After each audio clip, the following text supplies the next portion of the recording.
Good afternoon. It is May 7th, 2024. Welcome to Scouching Live. I, of course, am Will Scouch. I am joined once again by my illustrious producer, Mr. AJ Jadaro. Producer AJ, how are you, my friend? I'm doing all right. Doing all right.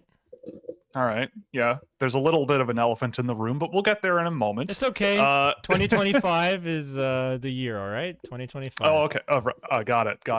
Parade's been delayed, all right? It's been delayed by another year. Yeah, that's okay. You know, maybe for the 57th time, 58th time, they'll show up, but I don't know. Maybe. But anyway, welcome to Scouching Live. Of course, we are brought to you by Fanatics. You can use our affiliate link below or scan the QR code in the window to provide a kickback to the show on anything you buy in the store. We're also brought to you by Puck Preps Hockey to get all your NCAA and CHL prospect needs. I just completed my under 18 coverage over there, so if you want a bit of game reports from the under 18s, you can check them out at Puck Preps. We're also brought to you by Fractal Hockey Consulting, which is my business for hand-tracked targeted player analysis and recruitment packages for the NCAA Europe and beyond, with solutions on the hockey side or business side for any of your organization's needs. And of course, scouting.ca for exclusive access to innovative data tools with unparalleled insights into draft prospects this season and beyond for players making their way into the NHL. Okay, well, today we're going to be doing a little bit of a playoff review. We're going to do a little bit of a preview for the draft lottery coming up tonight. Of course, we will also answer any questions from the chat that pop up in the next hour or so, so feel free to speak your mind. We also have a few questions banked up from yesterday that came from the community as well. So we're going to start with the elephant in the room, with the Toronto Maple Leafs losing in Game 7 to the Boston Bruins. Stop me if you've heard this before. Hey, well, they were right there. They were right there, though, okay? They were right there, as they say. Yeah, sure. They were right there. They were almost a quarter of the way to a Stanley Cup. They were that close to a quarter of the way there. Exactly. So gotta give them credit for being 24% of the way to a Stanley Cup final, to a Stanley Cup championship. But anyway, so Toronto loses in 7, heartbreaking overtime loss on a silly play that just having like this, that's the most Toronto way to have a season like that end, really, to me. But anyway, AJ, you're the Leaf guy. What are your thoughts? Where are you going? Do you need a therapist? Like, what's going on? I don't need a therapist. I'm fine. My thoughts are just, look, they need to play faster. I've said it to death all year. And when they play with intensity and they're out there and really trying to win games, which is what they do when they're down significantly, and that's what it seems to actually bring that out for them, like, they play great, but they need to start on time. And to do that, they need to play faster and they need to play more intense. And from what insights we got yesterday about Sheldon Keefe potentially not having to do the media availability, It seems like his time is done. And I think that's probably the right decision. I will say, though, I respect the heck out of Sheldon Keefe. I think he actually is a pretty good coach. He just has some kinks to work out within his system, like X's and O's, because we were talking about this beforehand. He gets a lot of stuff right. It's just, I think the team needs to play faster. And when you look at his success, because he's succeeded at every single level he's ever coached at, except for the NHL so far. And I think it comes down to he could play a system that was slower because nothing is like the NHL when it comes to pace. Yep. So I think his systems do work. I think he's a really smart dude, but he's just got to figure it out that way and find a way to adapt his system to a faster game. And if he can do that, I think he'll be a really good coach somewhere else.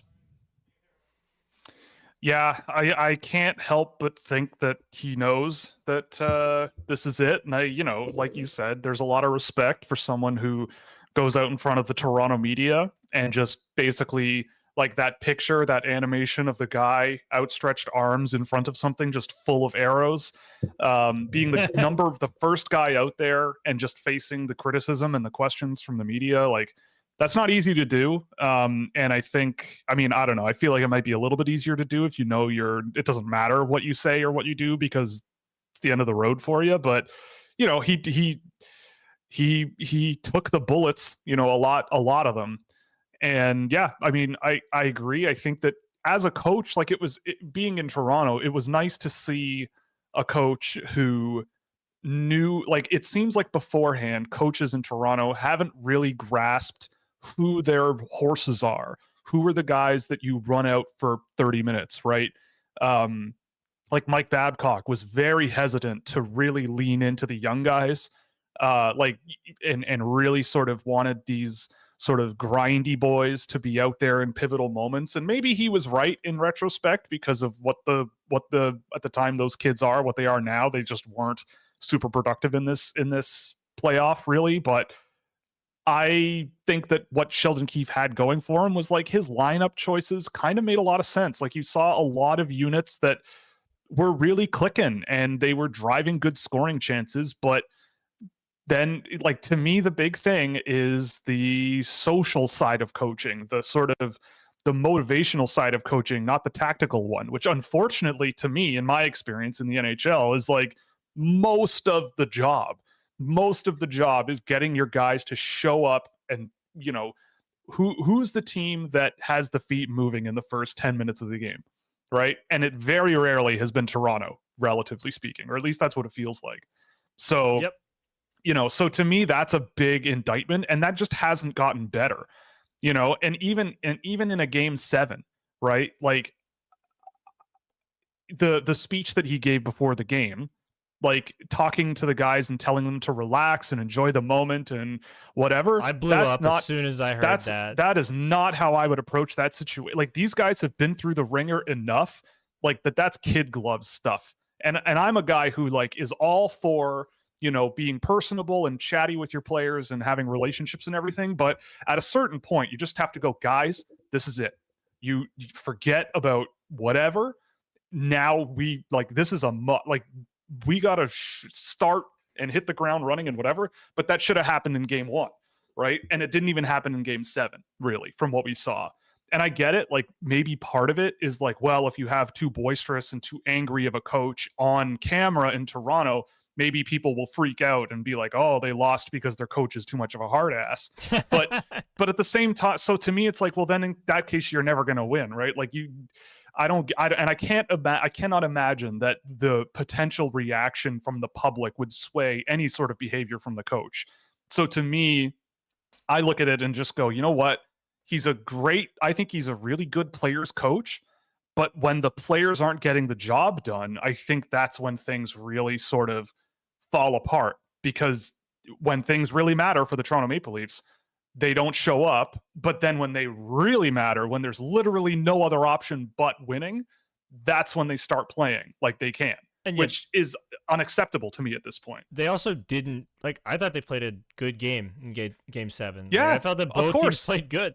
Jeremy Swayman made some 10 bell saves. Again, remember that Ilya Mikheyev thing where the puck bounced over his stick with 2 seconds left in the Montreal game and they ended up losing?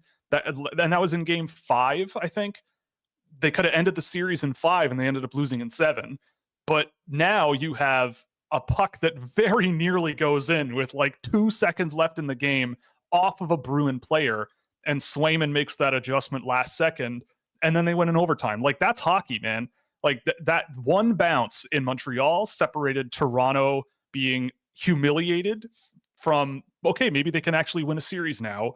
And this time around, it's like one little, like an inch of space on a hockey puck was the difference between Toronto's got to blow it up and Toronto still being in the playoffs, and people going, you know what, maybe there is something to this team. Maybe they can go take it to Florida.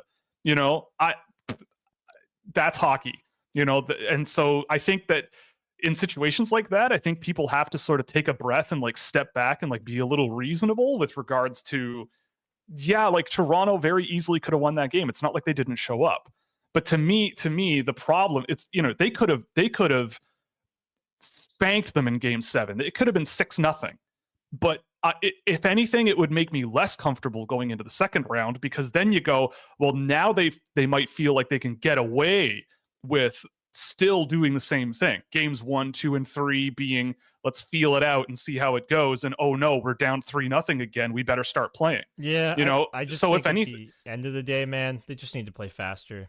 And that's it. Well, Like, I honestly think we don't need to have too much longer of a discussion about this, because it's just like, I think it's that cut and dry what the problem is. I don't think Marner is that much of a problem. Yes, he's a problem in the playoffs, but it's because they just let him do what he wants. You got to make faster decisions. You got to get rid of the puck a little quicker. That's what he's got to do, right? But he was also really good. He Games was 5, 6, and 7. Agreed. He was pretty good. But there's still all this hatred towards him, and I understand Yep. it. It's like he's very frustrating to watch. But put that guy on a team with a lot of pace and speed, and he's not necessarily that, but that adds some dynamism to your lineup, some push and pull. Yeah. And I think that's really it. I think that really matters. I agree. I think with Mitch Marner, it is like the thing about Mitch Marner is the big problem is that he is paid one of the highest salaries of any winger in the league, if not the highest at this point. So it's like you do not get the luxury of being like, yeah, like he can play well in the playoffs, and he does sometimes, but it is inarguable that when he is out there most of the time in the playoffs, I saw it in person at Game 3, that you just watch him in the playoffs and you're going, man, he has a style of play and he cannot change it. And if his feet aren't moving, and if he's not just playing at his absolute best, he may as well be a guy making $4 or $5 million and on your second line, you know. But when he's Mitch Marner, like, it's unbelievable what he can do. So to me, like, I agree. Like, you put him on another team and he goes to space and probably does really well.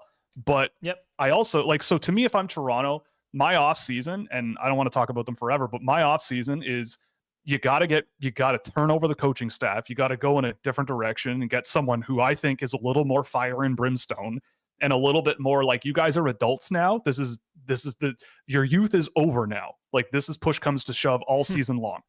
And then the other thing I would do is sit down with every friggin' member of the team and ask them to look me dead in the eyes and tell me that you want to be here. Like, honestly, not going to tell anyone if you say you don't, but we cannot have this, like, I have trouble under pressure in Toronto and don't tell anyone about it. Like, I just think you just go to them and be like, look, if you guys all really honestly still want to be here, fine. But the world is different now. Like, you have to understand that this is a microscope of a microscope now for you. Like, that's what you have to be prepared for next season. Because every single Leafs fan is going to expect failure, right? Like, that's the expectation now going into, like, it just is. That was regardless the of going into this year too, to be fair. But I mean, solidified though. Like, at least people were going into this being like, well, they're the better team and they look like they're better up and down the lineup, and they made the right improvements. They added the right guys. But I don't think and that's now we're true necessarily. Like, I think a lot of people pick Boston still, man. But I don't think I think people were kind of joking about Toronto being like, oh yeah, like, oh, it'll go to 7, ha ha ha ha. But like, now it's like, okay, like, you guys, there's nothing. Nobody's giving you any benefit of any doubt anymore, ever. Like, it's just like, you can't lose. What is it? 1 series in the last 8 years is unbelievable. Yeah, they've lost that's just ridiculous. 7 of 8. Yeah, I mean, at least they've made the playoffs 8 straight years. That's a pretty good accomplishment. But it's tied for the longest streak in the NHL. Yeah, but like, at what cost? Like, so it's like, would you rather Toronto miss the playoffs a couple of times in there and be a bubble team? Probably not. No, but it would be nice to see them win. It would be nice to see them win. But regardless, I mean, it was a great series. After all, I mean, Boston played well. I thought maybe Toronto was the better team on paper, but Jeremy Swayman, unbelievable.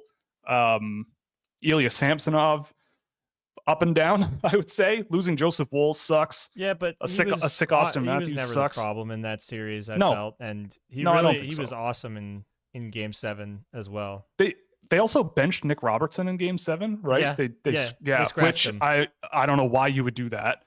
I thought he was really good throughout that series. Well, they look at him as a guy to add scoring down their lineup, and he didn't score at all. So I think nobody scored. I know. Nobody was. I know. I don't know. Like, nobody was scoring. He was actually, and I bet you could go back and see a bunch of chances he set up or took that Jeremy Swayman just shut him out. Oh, he looked great. Like, I don't know. So whatever, it is what it is. It's over. I don't know. Do you have any closing thoughts on Toronto before we move on to the next one? Couple things quickly because it's already 2:15, so we've taken a lot of time on Mm-hmm. this. The Leafs have about $20 million to play around with this offseason if you move players around, because on Cap Friendly, they have Cade Weber and Connor Timmins in, and those are variable contracts if you want them to be. So they've got a lot of room to play around with. Brody's coming off the books. They got to re-sign Liljegren or make a decision. Matt Nyes is a guy. That guy rules. He got a lot. He was amazing. So having him around at 21 years old is great. Well, he's still on his ELC going into next year as well. Same thing with Joe Wool. So which is huge. Nick Robertson probably won't cost much. They got to make a decision on Noah Gregor. The forwards can come back pretty similar, but I think the defense has to be overhauled a little bit. Yep. If Sean Walker's available, you go after him. But ultimately, I just think this team is a really good team, but they just need to play faster with more fire and get going immediately. And I also saw a comment about Matthews not scoring, or having 1 goal in 10 playoff games. A couple of those games, his wrist was completely shot. Yeah, last year he was injured, right? Yeah.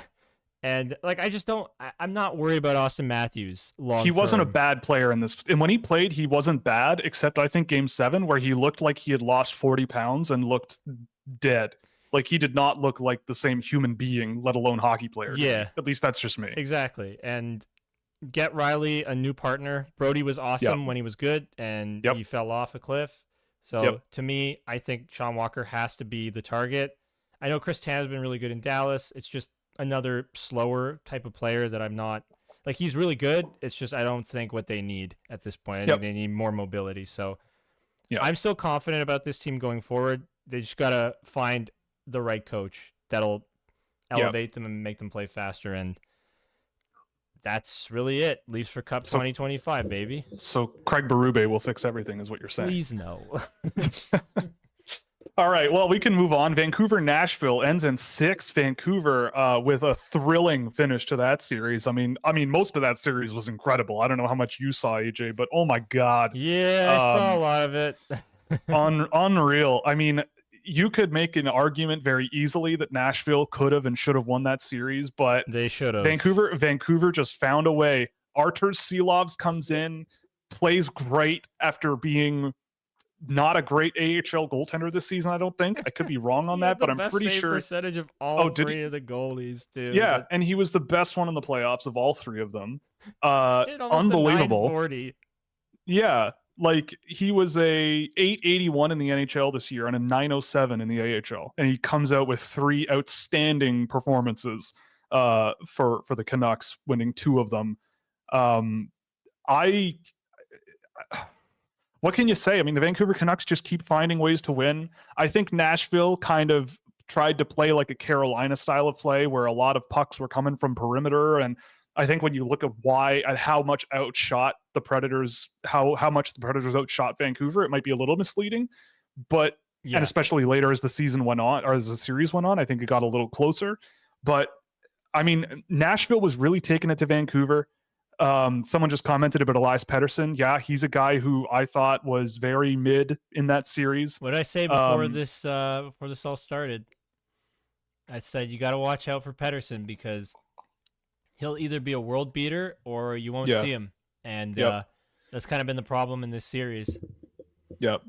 So, I mean, Pius Suter ending that game with a minute and a half left in game 7. That was such a great game. That was so sad.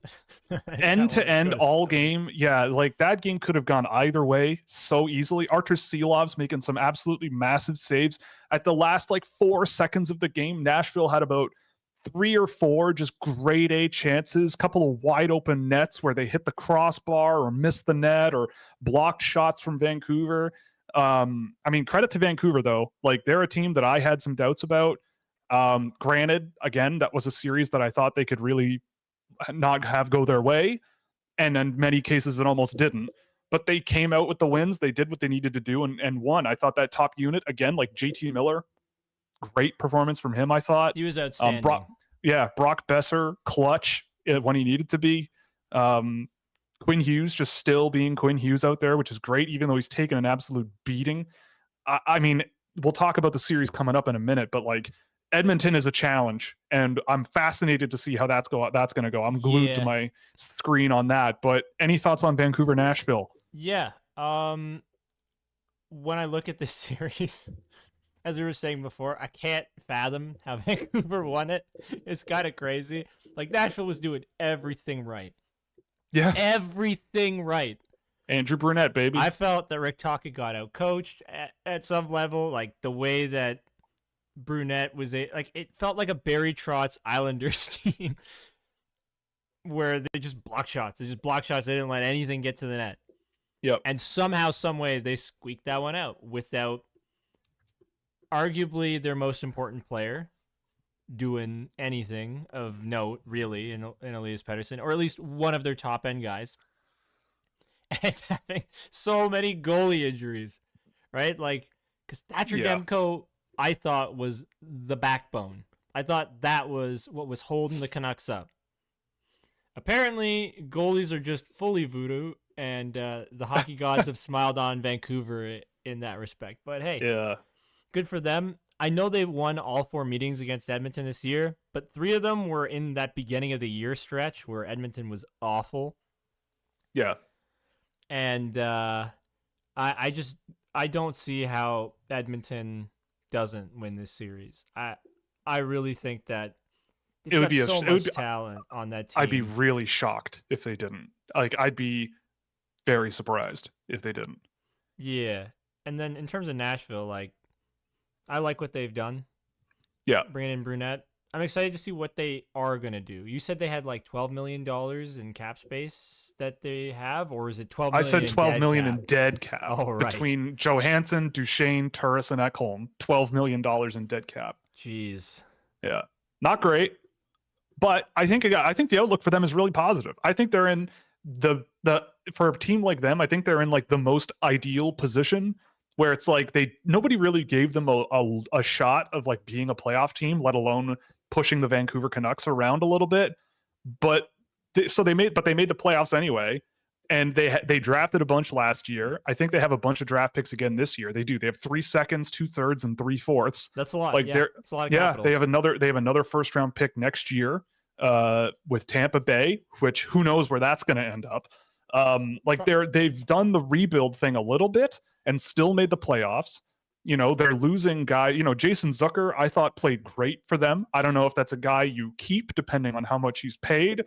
But I thought he played great for Nashville when he was called upon. Anthony Beauvillier, he's only 26, but I feel like maybe you could take it or leave it at $4 million. You probably won't make that much again. I think that's the other thing here. Yeah. Tyson Barrie likely gone, almost $4.5 million. I imagine they keep Alex Carrier. I thought he played well in that series as well. But other than that, there's not really much on paper that changes for them. So they can sort of have the freedom to make a few more tweaks and maybe stay a bubble team, but they also have the freedom to be like, well, we don't expect to be competitors right now. So let's, maybe sign some guys and see what happens next year. And if we make the playoffs, great. But if not, that's not really the ultimate goal. But I don't know. But the fact that they made the playoffs, I think they could. Can. I agree. I think they could. But I mean, the expectation probably doesn't really change all that much. And it would be just a very nice thing if they made the playoffs next year. But they can. I mean, they've got a great goaltender. They have one of the best defensemen in the league. They have some great forwards as well. And they've got some good young players too. Like Luke Evangelista has looked better and better every time I've seen him in the NHL, I should say.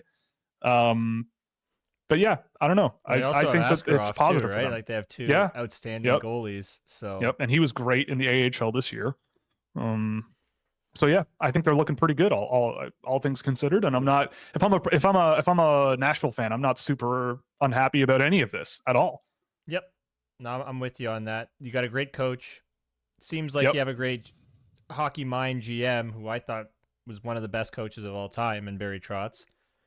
And I just like what they're doing, and we'll see how it goes for them. So yeah. Dallas Vegas, another thriller going to 7. I watched Game 7, and it was just a ton of fun. That Dallas arena, man, they know how to party. They know how to have a good time down in Texas, and it was wild in there. And we're getting a new Stanley Cup champion this year. We are, yeah. No more Vegas Golden Knights. They're out in the first round, unfortunately. After all those moves they made and all the names they brought to town, it all comes to an end to a team that really only added Chris Tanev, right? That was the only real addition that Dallas Logan made at the deadline. Stankoven, to be Well, fair. yes, but that's what I mean. They didn't have to move anything to get a Logan Stankoven. Yep. Um, That's really that's really all they did. Like, because what else did they do? Yeah, and honestly, like Maybe that, Dallas. I don't even know. Dallas beating Vegas is like such a good example of how just rolling multiple lines of guys who can score is beneficial in a lot of ways. Like a lot of these games were close, sure, but I don't know. I felt like Dallas was able to counteract Vegas's more physical play. Vegas looked a little slow to me when their sort of top guys were on the ice, like when Eichel wasn't on the ice and it was Chandler Stevenson anchoring a line. They just didn't quite seem to have the same amount of, pace and skill that Dallas seemed to have on their second and third lines. And Dallas just counterattacked really, really well. I didn't think Vegas's goaltending was particularly poor at all between Thompson and Hill. Jake Ottinger was great as well. I thought he played excellently throughout the series. I think his numbers were also really, really good. I think it started shaky, but he got better as it went on and was able to carry them through. He allowed 7 in the first 2 games, but then the rest of the series never allowed more than 2. So not bad. And so, I thought Dallas looked really, really, really good. Up and down the lineup, they just kept bringing it to Vegas. They outshot them in a lot of those games. And I mean, I became a big fan of I already was, but I became an even bigger fan of the Dallas Stars. Thomas Harley continues to be just a freaking horse. That guy just goes. And Nils Lundqvist, I thought, also played pretty well when I saw him. So they seem to be that more. They do have some physical players, the bigger guys, but the skill level that they have and the depth of just really good skill with some strong pace in their game, I think is what carried them over the edge. And I mean, Wyatt Johnston led the way towards the end there. He scored the game winner in game 7. He scored 2 in game 5, I believe. Unbelievable player who's just coming out and having fun. And in Joe this year's Pavelski playoff. kind of had a quiet series too. Like, and this is he's known for being a good playoff performer, and they were able to still make it through without him, right? Like, because they have so many good young players that they could throw over the boards to do things. And it's like, think about it next year. Maverick Bourque enters that lineup potentially. Yep. This team is disgusting. Yeah, they're going to be really good. I don't think they win this year. And don't hold me to what I said earlier about but Dallas might win next year. They're right up there. Like Heiskanen, Lundqvist, Harley, I think are 3 really good defensemen to work with. Not in that order, I would say. Like a Heiskanen, Harley, Lundqvist, and then you add some others. Like they're losing Hakanpää. Now. He's likely going to go to free agency, I would think. I don't know. So too, but they're so they have some extra roster room, and I don't really know. Like maybe Leon Bixell plays next year. I don't think he will, but maybe. Who knows? But they've got pieces. They've got a good team, and I think they've got lots of room to get better. And we're talking about the team that advanced too. Like we're not even talking about Vegas. Yeah. Well, where does Vegas go from here? Because I imagine. I don't know. I still think they're a good team. It's just luck of the draw at some level.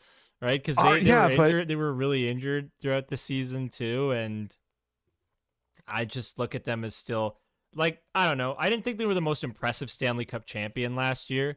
I'll be like, that's why I was pretty confident that Dallas would win the series. I actually had Dallas winning in 6 games, but that didn't come to fruition. But like, I still think Vegas is just a solid team. And they got younger and better too. Like Martinez comes off the books this year, and Hannafin will slide in there. They have Hurdle now. Like, I still think there's a really good team there. I do. It's just I think they're a team that gets injured, and they actually have a couple of problems with that. Because sure, we can all point the finger and be like, oh, they keep hiding money. They keep stashing guys on LTIR, but Mark Stone gets hurt. He legitimately has injury problems. And from all reports, he was actually really hurt. It's just got to the point where they were comfortable playing him because it's the playoffs. Exactly. So I don't know. I think I don't expect Vegas to be like a full on contender again next year, but that could change depending on what happens this offseason. But I still think they're a solid Sure. team. I don't disagree on the surface, but I do like their defense group. I think looks great. You know, they're Oh yeah. losing Alec Martinez probably, but Shea Theodore I thought played really well in the games I saw of that series. Alex Petrangelo, I don't know if he played every game. I think he did. Noah Hannafin I thought played okay. I don't know about extending him for that long at 7.35 million or whatever, but their defense looks pretty good. The problem for me, like with my thing with Vegas, was like they just like when you saw those matchups of like their bottom lines, those bottom two units, like they've got 5 or 6 really good forwards, right? Eichel, Stone, Hurdle, Carlson, Marchessault, and even Barbashev, I would say, has been playing really well for them. But beyond that, like Anthony Mantha had no points and was like a 40-point pace guy for them after trading for him. Chandler Stevenson did not quite look like the same player I'm used to seeing this season in the playoffs. And his contract's up this year too. And same thing with Will Carrier. I love Will Carrier, but like he didn't really have the same sort of intensity and physicality that I was used to seeing with him. And the other guys down at the bottom of that lineup, like Keegan Kolazar and Pavel Dorofiev and Michael Amadio, it's like, is this a team where it's like, yeah, you've got the great guys up front, but then when those guys come off the ice, how do you match up against contending teams' third and fourth lines? And I just don't know if I see a good matchup there. Like, I think they'll make the playoffs. They'll continue to make the playoffs. They better, because they have, they have 1 draft pick in the first 5 rounds this year. They have no first next year, and they have no first in 2026. So they don't really have the room to start sucking. They don't really have a lot of draft picks to trade in order to get more assets. So I don't know. I think they've got to be really careful with what they do because they've got the guys up front and they have a good defense group. But again, it's like, but I don't think that I still think they're a really good team. I do. I didn't say they weren't. I'm just saying, like, I don't think they're gonna suck either, right? Like, I didn't say that either. I'm just saying, like, but it feels like what you're saying is they're closer to being out of it, like out of a playoff spot, than being to a Stanley Cup, which I think they're closer to being like. I think they're a good team. Like, I just think they're kind of in the middle of all of that. And that's kind of how I felt about them last year too, but they won.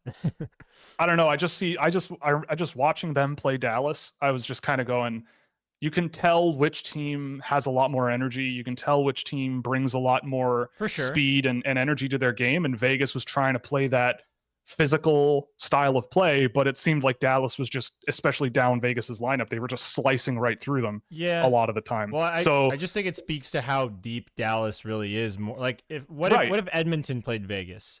Like, do you think there's a world where Vegas beats Edmonton? I don't think so. I don't think so. That's fair. I don't think so either, but like okay, let me try with a different one. Vegas versus Winnipeg. Let's say that the Winnipeg Jets had come first in the Central. Yeah. And I'd say it'd be close. I mean, this one went to 7. Who do you pick to win that series? Vegas, maybe? But only just, if anything. Like, I think their defensemen are better than Winnipeg's, and Winnipeg would rely on Hellebuck. I don't know. Yeah, and I think like it's a 50-50 for me too, right? Yeah, like it's close. Like, I think they're right there with all, because I really think the West is the better conference at this point, and I think that flipped this year, and that has more to do with the Metro being not so great than anything else. Like, the Pacific's gotten better. It is no longer the pathetic division, as I had called it for very many years. Now I have dubbed the subpar division the Mid-Tro, because it is filled with a bunch of meandering teams. Right? Yeah. Like, the only thing is, like, and I think we talked about this last show, is like, if you're thinking about these teams that lost to really good contenders, and you go into the offseason and your goal is not to get worse, the goal then is how do we match up better against contenders? And the only thing I'm saying is, like, based on what Vegas looked like, what they've got in their bottom end of their lineup and whatever, and how injured they often get, I get the feeling that it's a bit of a, like, when you look at it and go, okay, how can we match up better to Colorado? How do we match up better to Edmonton? How do we match up better to, Dallas? And I just think that that's a tough question to answer when you look at what they've got and who's available on the market. Like, I think they're going to make the playoffs next year. I'd be surprised if they didn't. And again, they better. They don't have anything if they miss it. So I hope they make the playoffs next year. I think they're good enough. But it's just like, I'm looking at them and going, like, I don't know, maybe they're sort of entering this era of, yeah, they've got good players, but the good players are getting older. Like Jonathan Marchessault is going to be 34 if they keep him. William Karlsson, 32. Thomas Hertl signed forever, and he's over 30 now. So, like, the clock is ticking, and I don't know, this series could have gone a little bit more against them had things gone a little differently based on Dallas just outplaying them a lot. But I don't know. I don't know what's going to happen with Vegas. It's a tough job, I think. Like, it's a tough job to manage that team right now. So we'll see. Yeah. I don't know. Do you have any closing arguments one way or the other? The one thing I will say about Vegas is they're not afraid to shake things up violently. So for them, like, when it's time for Mark Stone to go, they'll do it. They will not care about you won us a Stanley Cup. This is their first captain doing that. It'll be, see ya, dude. So, like, to me, the one thing that I think they have that a lot of other organizations don't is they don't care about what you've done for them in the past. They will leave you in the dumpster, and they will go and aggressively pursue the next thing that they're looking for. And, like, did you expect them to be in on Noah Hannafin until Elliot Friedman's like, oh, it could happen. It could happen. It's like, I wasn't thinking that at all. Yeah, no, for sure. So I think the way they think, they'll get ahead of the problem. Or once the problem arises and they don't think there's a point of return, they'll pull the trigger on something else and make it work. Because that's true. That's how they are. That's how they operate. Yep, that's fair. I think that's fair. But yeah, I mean, I love the Vegas Golden Knights as a team. Like, I think their vibes are great. The way they play generally is really good. It's just, I think there's like the around the edges of, the roster is, I think, where there needs to be some work. They've kind of gone from a team that is more well-rounded to, like, star power focused. Like, there's been a bit of a shift that way, bringing in guys like Hannafin, bringing in Hertl, and they're committed long-term to these kind of guys. So we'll see what happens. Yeah, for sure. Well, I mean, do you want to preview the series that are coming up in the second round? But yeah, let's go for it. Because we well, that's what I was planning. Or that's what I was thinking we were gonna do. Yeah. Let's do it.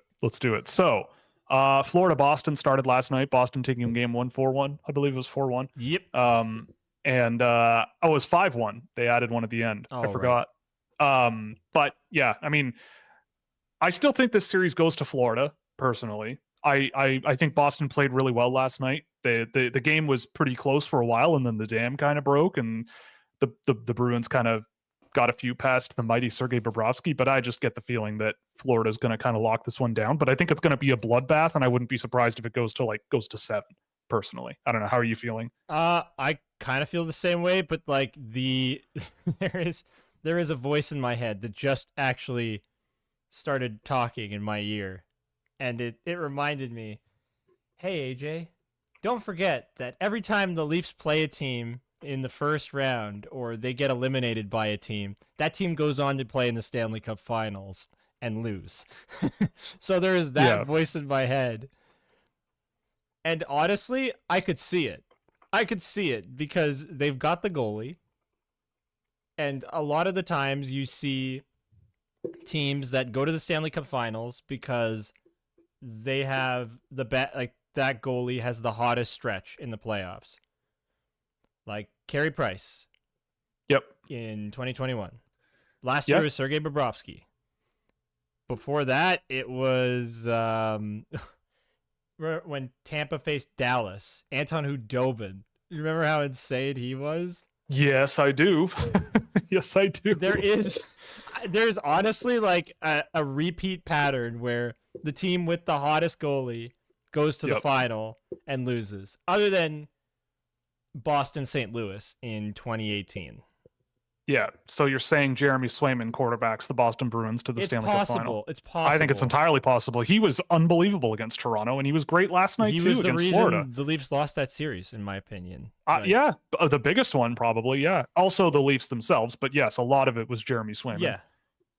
Yeah. So I still think Florida wins, but now I think Boston might be that team that has the crazy run to the final and gets fairy dust and gets killed by the team that should win. Yeah, for sure. What about how you're feeling about New York, Carolina? So New York took game 1 over the Carolina Hurricanes, 4-3. A little bit of a surprise to me, but that was a good game too. I had it in my ears while I was grocery shopping, so listened to a bunch of that game. But watching it back a little bit, I thought that was, like these two teams again are pretty evenly matched. But I think over time, I'm hopeful that Carolina kind of gets moving. But New York hasn't lost a game yet. And not bad. We saw it towards the end of the game where Carolina was the team putting on the pressure and like coming back. Right. And I'm not worried for Carolina. I think they get it done. Yeah. I'm going to say 6. I'm going to say 6 games. I think I'm going 7. That's fair because they've already won one. So it's more likely they'll win a couple more. Yep. But the way Carolina plays is just the type of style that I crave. Yeah. The teams I think they match up. So the teams that style of play I crave to have in Toronto, Colorado, Carolina, Florida, Dallas as well. Like those 4 teams. The style they play. So some of the best teams in the league, basically. Yeah, because they play fast. Yeah. So I think I think again, like Carolina, I think these two teams match up really well after seeing the Rangers, just the way the Rangers defend and the way their defenders just throw their body around and play so physically. I think that's a tough challenge for Carolina because a lot of their forwards are more skill oriented and more creative, and their defensemen are more of the heavier physical guys. They play hard, but I think they're both kind of built not similarly, but there's echoes of similar things. I think the Rangers have a little bit more physical oomph to them. Like Will Cooley was all over the ice last night. Matt Rempe has been, playing fourth line minutes, but he's making a physical impact in some way. As he always does, to be fair. As he always does, yeah. As he always does. And so with me, I look at it and go, Freddie Anderson in net is a bit of a wild card as well. Igor has been great when he needs to be. So to me, I think that this goes 7. I think it's going to be a tough one for Carolina. But I still think I give the edge to Carolina, just because of how much they can coalesce and like really sort of get moving. And it's more of like a steamroller kind of thing. Like once the snowball starts rolling down the hill, they can be really hard to stop. And I don't know if the Rangers quite have that much depth in their lineup. Yeah. And the biggest key for the Rangers is power plays and special teams where they're really good. And that's why they won in the last game. They got a bunch of power play opportunities off the rip. And they were able to capitalize on them because they're maybe the best power play team in the league. If not, they're definitely in the conversation. And they're a great penalty kill team as well, right? Yep. So for them, they're comfortable going up on the man advantage, which most teams are, but they're also comfortable being down a man as well. And that's pretty huge for them. So it always comes down to special teams to an extent. It does, yeah. So I think if Carolina can stay disciplined and play their style of game and just take it to New York because they're a much faster, more intense team, I think they'll win this series. But Igor Shesterkin, my favorite goalie in the NHL. I think he's the best goalie in the NHL, and he could also have a masterclass series. So can the Rangers get the production on the power play, and can Igor be a god? Are kind of the things that this has got to happen for New York. And for Carolina, it's can Freddie Anderson stay healthy and good? And can they stay disciplined? And that'll be the keys. Yeah, for sure. Vancouver, Edmonton, we kind of talked about it a little bit earlier. I mean, I personally think Edmonton is the team to beat nowadays, period. Like just they're just an offensive beast. And if they get good enough goaltending from Stuart Skinner, which in some of those games against LA, yeah, I think that he gave them that. But I don't know. Like, who knows? If Artur Silovs faces 40 shots a night, or Casey DeSmith or whoever, who knows? They might save all of them, and who cares? But I think it's a lot harder to save 40 of 40 against Connor McDavid and Leon Draisaitl and Evan Bouchard and Evander Kane and Zach Hyman than it is against Ryan O'Reilly and Philip Forsberg and Luke Evangelista and Jason Zucker. Like, I just think the test is Roman Yossi, because Yeah. Yossi will just They're take all it to those good. guys too. Yeah, they're all good players, but I look at Edmonton and just go, yeah, they have some of the best players in the world. They have a lot of diverse offensive ability. Like, it's not just speed, it's not just skill, it's not just big guys. Like, they have a little bit of everything. Corey Perry is going to be a pain. Their power play is insane. Their power play is insane. Like, you can't take penalties against Edmonton. Yeah, it's just not an option. LA got ruined because they took penalties. And Connor McDavid is a man on a mission. Yep. He is. Yeah. It's gonna be interesting to see, but I think that this series is gonna swing in Edmonton's favor. I think it's gonna go to 6 games. Same.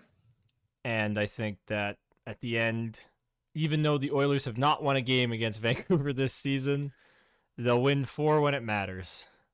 Yep. And, I agree. I'm with you there. Unless you have a goaltending masterclass by one of the 3 gentlemen who have stepped in for Vancouver. Because who knows? They can all play at this point, and it wouldn't matter, It seems like. And for Vancouver, they need to have an outstanding goaltending performance in order to really be in this series. And Elias Pettersson needs to be much better. Much better. And they can't take penalties. Like, there's a lot of things that have to go right for Vancouver. And yeah, a lot of things went wrong, but still right for Vancouver last series. Yeah. I'm with you. I think the luck Oilers runs out 6. here. I think the luck runs out here. I agree. I think the Edmonton Oilers are just such a hard team to stop this year. We'll see what happens, but they're in my cup final. That's the team I picked to go. I think I put Dallas in there over them. Like Colorado. I think Colorado over them in the conference final. But anyway, you know. Yeah, that's fair enough. Yeah. I anyway, just think that the Central, that side is so much more difficult than the side that Edmonton's had to go through.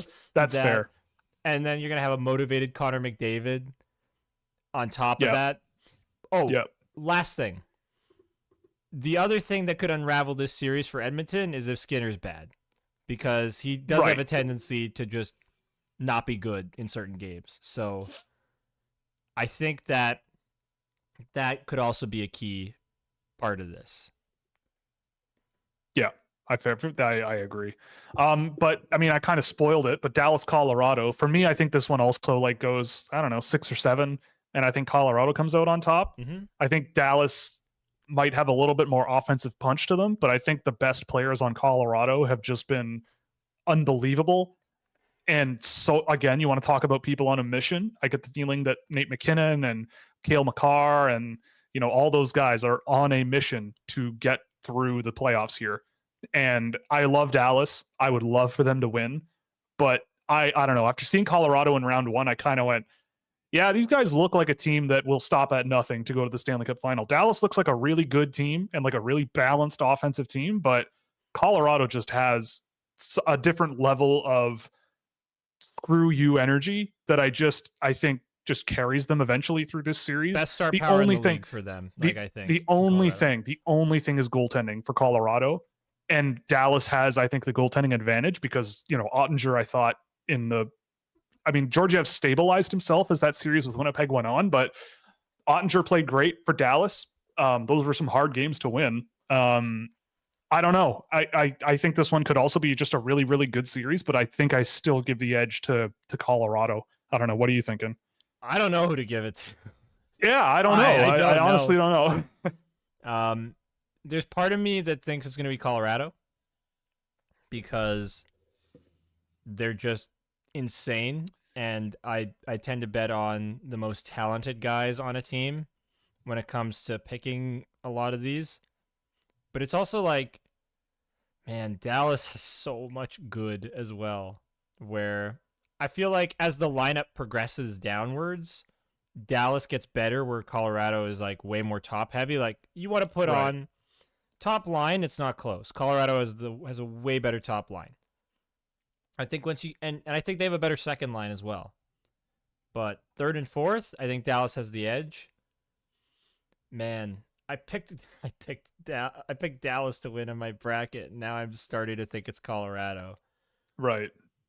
But Yeah. you're right. I think that when it comes to the goaltending, that I honestly think that could be the series decider. Is whose goalie is better.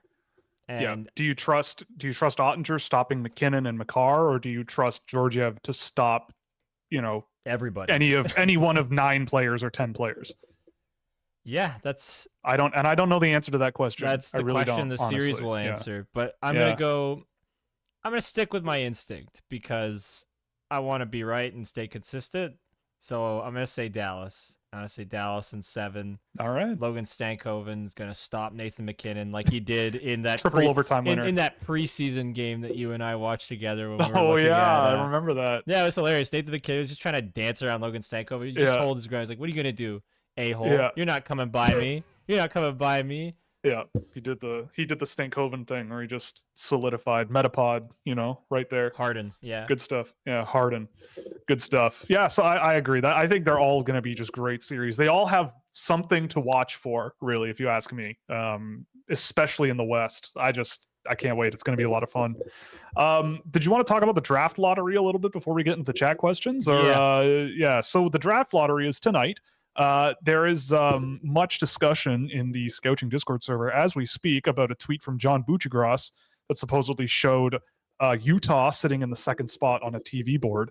But what I will say is that generally, generally, number one, the lottery hasn't happened yet. So it happened. It happens an hour before the broadcast, so it hasn't happened yet. So my hunch is it's like when they do this at the draft, where they will literally run every combination of teams on the board just to make sure it displays properly, just so they don't have any errors live.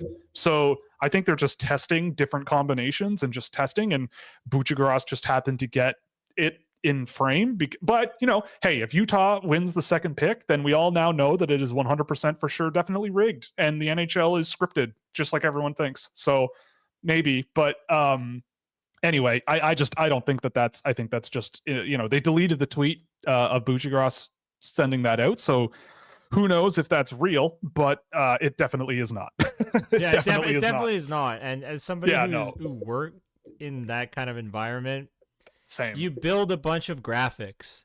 Right? Every possibility, everything. Yeah, because you need to be able to slide things in. So they just have multiple graphics ready to go, and they're just like, it's, do I have this one? Okay, good. Which one does this show? Because you check through it. There's like a Premiere or Avid operator, the person who actually has the timeline with all of the files on it. And they're just running through it and making sure that it has animations, making sure that everything is going to be fine. So when you're live, you're not scrambling like crazy. Everything's together. You're scrambling. You are, because things happen, and it's a lot of fun. There's so much thrill and excitement when doing that kind of stuff. But yeah, it's all graphical packages. I think they deleted the tweet because people are freaking out. I would leave it up. Why? Why don't we? I don't know. Get good attention. Everybody says that every league is rigged anyways. Okay, I know. Even the NFL makes commercials about. All right, how are we gonna write this one? I know. So I know. Take off your tinfoil hats. All right.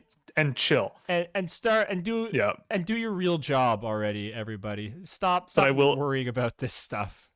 I will say it will be hilarious if Utah does win the second pick and move up from, what is it, the 6th highest odds? I think that would be absolutely hilarious. But all for we'll see how it goes. I am it happens tonight. For it. So if you're unaware, the odds, I'll just go through the first few. So San Jose has the highest odds, 18.5%. Chicago, Anaheim, Columbus, Montreal, Utah, Ottawa, Seattle, and Calgary. The rest are all below 5%. I put out some polls on Twitter this morning. Who do you want to see win the lottery, and who do you not want to see win the lottery? The who do you not want to see the lottery was overwhelmingly Chicago. 87% of almost 400 votes now is Chicago. Can I guess the next one? Because I haven't Winning seen your it? poll. Yeah, winning it? Yeah, Yeah, fire away. Because I knew it was Chicago for the first one. Like, it's Sure, obviously. of course. Yeah. I yeah, actually for think sure. people do want to see San Jose get the number 1 overall pick. And that is who won. Yeah, 58% of people said San Jose. And I agree with that. My favorite answer was Utah, because I would love it if Macklin Celebrini gets drafted wearing that Mark Scheifele special jersey with just the NHL shield on it, going first overall to a team that doesn't even exist. I think that would be the most NHL hockey thing Team E, ever. baby. Team Utah with no logo, no name, just a hockey operations staff, first overall pick. Welcome to the NHL, Macklin Celebrini. Sorry we don't have any branding or anything for you, but here's an NHL jersey. I would love it. It's unlikely, 7.5% chance that happens. So not sure that happens, but I don't know. I mean, I agree though. Using my logical brain, Macklin Celebrini being from the area, being very familiar with the area, San Jose kind of needing a guy like that, it kind of makes a ton of sense if that's what happens. And when you say from or the area, you mean because his dad worked in Golden State. He grew up playing for the San Jose Junior Sharks, I think, or he grew up playing hockey there for a while. So I get the feeling that he will. I mean, I don't get the feeling because I don't know. It's all random, but well, no, it's not. It's all scripted. Sorry, forgot. It's all scripted. But yeah, I think San Jose makes the most sense logically. Is there a team that you personally would love to see win it? I mean, you said San Jose. Yeah, I think San Jose is the pick for me. The team I would not want to see win the lottery, Montreal, for obvious reasons. But don't mean to alienate any of our fans here. If you do win, congratulations. Austin Matthews is still better. Yeah. Some people said Seattle. I got a few replies from people saying Seattle, which I thought was kind of interesting. That would be, I guess. Yeah, like Seattle jumping up from 8, I think it was. I think it's 9. 8 or 9, something like that. But yeah, I mean, we'll see what happens. I always love the draft lottery, mostly because of how people react to it and how insane people get about it. It's always a lot of fun for me. My brother's answer for who he wants to see win the lottery is Chicago, just because it'll make people mad. I mean, he's not wrong. That would be also some level of entertaining. I wanted Chicago to win it last year. I did, because I thought it'd be hilarious to see all the reaction, and it was phenomenal. Now winning it twice in a row would be incredible. It would just be incredible. Peak. It would just drama and silliness. But I also think San Jose really needs this. Yes, they do. San Jose desperately needs Macklin Celebrini. They could use something like him. Yes, and I'm not sure that if they get at pick 2, I don't think they're taking Ivan Demidov. Just my hunch. No, so that's why I'm convinced that they need this. Yep, 100%. I agree. Like I think that at 2 they probably go with someone big and heavy and strong. And that's fine, but if I don't know, Celebrini, it would feel weird with Celebrini going to like Anaheim up the road. And Sean be kind of funny, but be kind of weird. Makes a good point about if they win, they can't get top 2 spot for the next 3 years. I think so, but it has to be. So this year, what's their actual odds? Are they the second team? The Chicago Blackhawks, they're second. Okay. And last year, they were what? Number 3? Oh, were they? I think they were lower down the board. Okay. I don't have it in front of me. I don't know. I think it deals with winning in a lottery spot. So if they win the first overall this year and they're second, I think then that happens. Like, they won't be able to win a lottery pick so long as they're not in the lottery. Chicago was 3, by the way. Okay, they're 3. So yeah, I think it's a confusing rule. It really is. I still think you can get a top 2 pick, even if they win this year, so long as they have the highest or second highest odds. But they can't win from 3 and lower, I think is how it works. I think that's it. Yeah, it says on for the 2023 draft, Since the 2022 draft lottery, teams winning one of the two drawings are allowed to move up a maximum of 10 spots in the draft, and a team is only allowed to win the lottery twice in a 5-year period. So I think by that phrasing, it says winning one of the two drawings, which to me means winning is you have your number called. So Chicago won by getting first overall last year, and if they get second this year, they've won, I think, is what they're saying. And then for the next 3 years, they can't win the lottery, I think. So because right? they're in the third slot, I think if they move up to 2, that also applies. Yes. Yeah, that's what I'm saying. Yeah. Yeah. I think that's what it seems like. And that would make sense.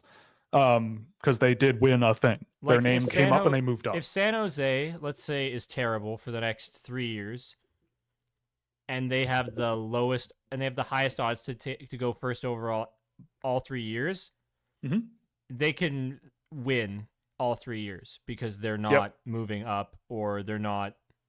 Yeah, like they're not. Well, but they've won. But they win the lottery. But I don't think that's how it works. I think it's even if you're like a really bad team. I don't think that's how it would work. That seems extremely unfair.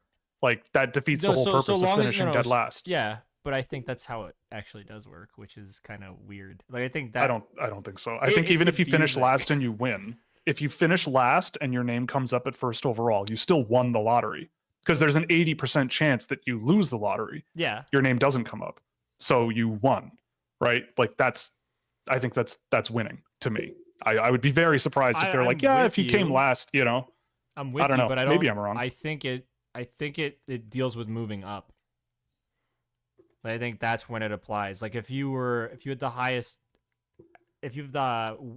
odds to draft first overall like 4 years in a row and you get it, like I think you could draft first overall like 4 years in a row, so long as that makes no highest odds. Yeah, I don't think that makes any sense to me. But whatever. Okay. Is Will's right? All right. Well, it's all stupid. You should. I mean, yeah, it is really dumb regardless. The way I look at it is, the team that's sitting in the 16th slot should have a shot at drafting first overall. Yeah. Chaos, baby. I know. But yeah, for sure.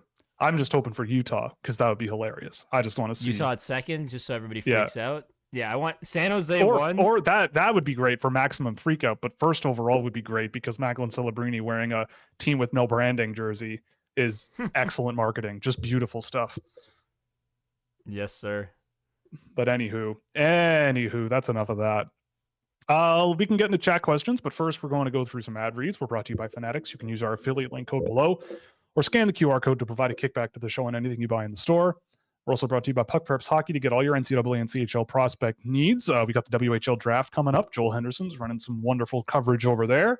You're also brought to you by Fractal Hockey Consulting, which is my business for hand-tracked targeted player analysis, where you can get recruitment packages for the NCAA, Europe, and beyond with solutions for any of your organization's needs, or even if you're just a player and you're looking for something to put on your resume. If you're looking to go to college or Europe, we can help you out. And we're also, of course, brought to you by Scouching.ca, where a subscription will get you exclusive access to exclusive content. There will be, once the playoffs start wrapping up, there will be some exclusive draft-related content that will go up there for subscribers. So get subscribed if you haven't already. You'll get data tools, a ton of insight into the draft with prospects and players making their way into the NHL as well, with plenty more on the way between now and the draft. So let's get into our chat questions. So we're going to start with some that I archived from yesterday that we asked or got on Instagram and Twitter. There's only a few, but we'll go through it. So we got a call in, quote unquote. It's like I'm a 90s radio host. From a Flyers fan, do you envision a good duo between Matvei Michkov and Cole Yzerman? Would they be able to share the puck? I mean, yes, 100% I would do that. If anything, taking the puck away from Cole Yzerman in transition and everything probably is a good move to make. Not that Cole Yzerman's kind of weakness is when he sort of puts the team on his back. It's not really his wheelhouse to be particularly, he needs to be sort of the part of a functional unit while also being like an elite finisher. And Michkov is a great finisher himself, but I think just the way he distributes the puck and passes the puck around, I think benefits guys like Yzerman a ton. So to me, I think that would make a ton of sense. And I think Cole Yzerman also, Flyers fans, I think would love him. Like he's a little bit of a wild man, right? Like there's I just tracked a game of Yzerman the other day from the under 18s, and he was just like, he does this thing like once or twice every game, maybe every other game that I've seen him play, where he lines up a guy and it looks like he's gonna rip his head off. He's gonna just hit him right in the brain, and his head is gonna come off and fly into the crowd, and someone's gonna go home with a souvenir. And he misses. He doesn't contact the guy. So it's like, okay, I like where your head is at because you wanted to remove the other guy's head, but let's like cool it down a little bit and work on sort of the finer points of physical play. And I think he has the wiring to do that. And I think that Flyer fans really sort of latch on to players like that. And I'm trying to think of a player that he might remind you of if things do go really, really well for him. I've come to really like Yzerman over the course of the season. I think, especially considering he's barely eligible for this year's draft, I think he has a lot going for him. I think over the course of the season, he's gotten a lot better. He played really well at the under 18s. I think he's a guy who scores a ton of goals, which is great. And I think he will score goals in the NHL. But I think the thing with him is there's also playmaking there with him. He does have a few moments a game where he makes a really nice play off the boards or below the goal line. Or there was one, like he's kind of, I hope this is what's happening, but it seems like he's kind of learning that he is a shooting target. And I think teams are adapting to that. And so he's sort of tricking teams into thinking that that's what he's going to do, only to go cross crease or to, make some other play that isn't really there on the surface that could put the puck in the net for someone else. And I get the feeling that Yzerman has a bit of that streak to him. And so it's going to be a matter of like bringing him along properly and being patient. And I think just to answer the question clearly, I think the answer is that would work. And I think Yzerman would make a great Flyer. Like I think he would enjoy that environment. The sort of militant fans, the sort of almost like military environment there almost, where it's like really intense and like really physical. And I think he would do really well there personally. And I think that with the right motivation and time, I think he would come a long way or go a long way. Personal generic opinion. Do you tend to feel concerned about players who are a late riser and get chosen in a higher than originally anticipated draft spot over someone who has consistently been there already? Or are you comfortable with drafting late risers? So, again, this is just me and based on the work that I do, but generally there aren't a ton of guys who in the last month of the year, I go, holy crap, this guy should go in the first round. Generally, like guys that enter my first round that weren't there already are maybe in my top 40. And maybe guys that go in my second round that are in my first round going into the draft are in my 20s, late 20s. It's like there's a meaty middle there where guys kind of fluctuate around and you can kind of take it or leave it.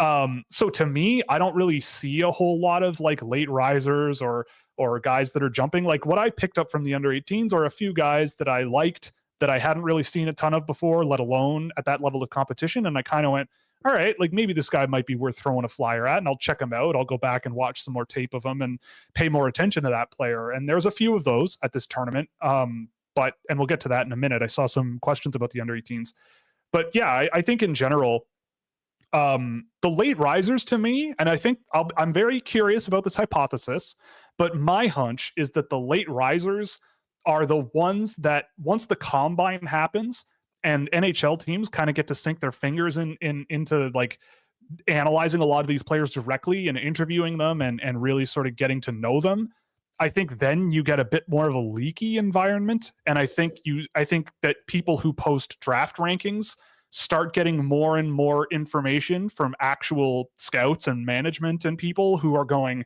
yeah, we really like this kid. Like at the last minute, you might hear, we loved Beckett Seneca, right? We loved him. He's in our top 5. And then you'll see Sam Cosentino put him at 5. And you'll go, what the hell is this? And then he'll go 5th overall. And it won't surprise him because people probably told him that. And I'm curious if that hypothesis turns out to be true, right? Like, because to me, I've seen Beckett Seneca all year long. And I think he's a good player. I think he's a first round pick. I'm just using him as an example, by the way. But it's like, to me, I'm not all of a sudden starting him and seeing him and being like, you know what, maybe this is one of the 5 best players in the draft based on how he was in the last 2 months. I just don't think that that's. I think you're looking where there isn't anything there, generally. And so for me, I don't know. For me, my board doesn't really drastically change at the last minute. But I think what does happen is teams get a better grasp on who these players are as people, and then kind of reweigh things a little bit and go, you know what?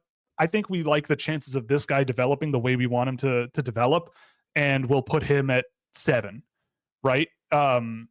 So that's kind of where I come down on that stuff, and that's generally where I think all that comes from. For a team like the Blackhawks with number 20 from Tampa and a million second and third round picks over the next couple of years, do you think it makes sense to trade up with New Jersey since they don't have a lot of picks if there's someone available that they love? I mean, so the Devils, I mean, I doubt that the Devils want to trade their first round pick. I would think that they have a decent first round pick this year and they probably want to keep it. And I don't think they're really in the mood to add more volume because they've done that already in the last few years and they already have a lot of good young players. They're not interested in like punting, right? I think if I'm the Devils, I kind of go, let's see who's available at that pick for them at whatever it'll be, 12, 13 probably. Oh no, wait, 1, 2, 3, 4, 5, 6, 7, 8, 9. Yeah, like so 11 or 12, something like that.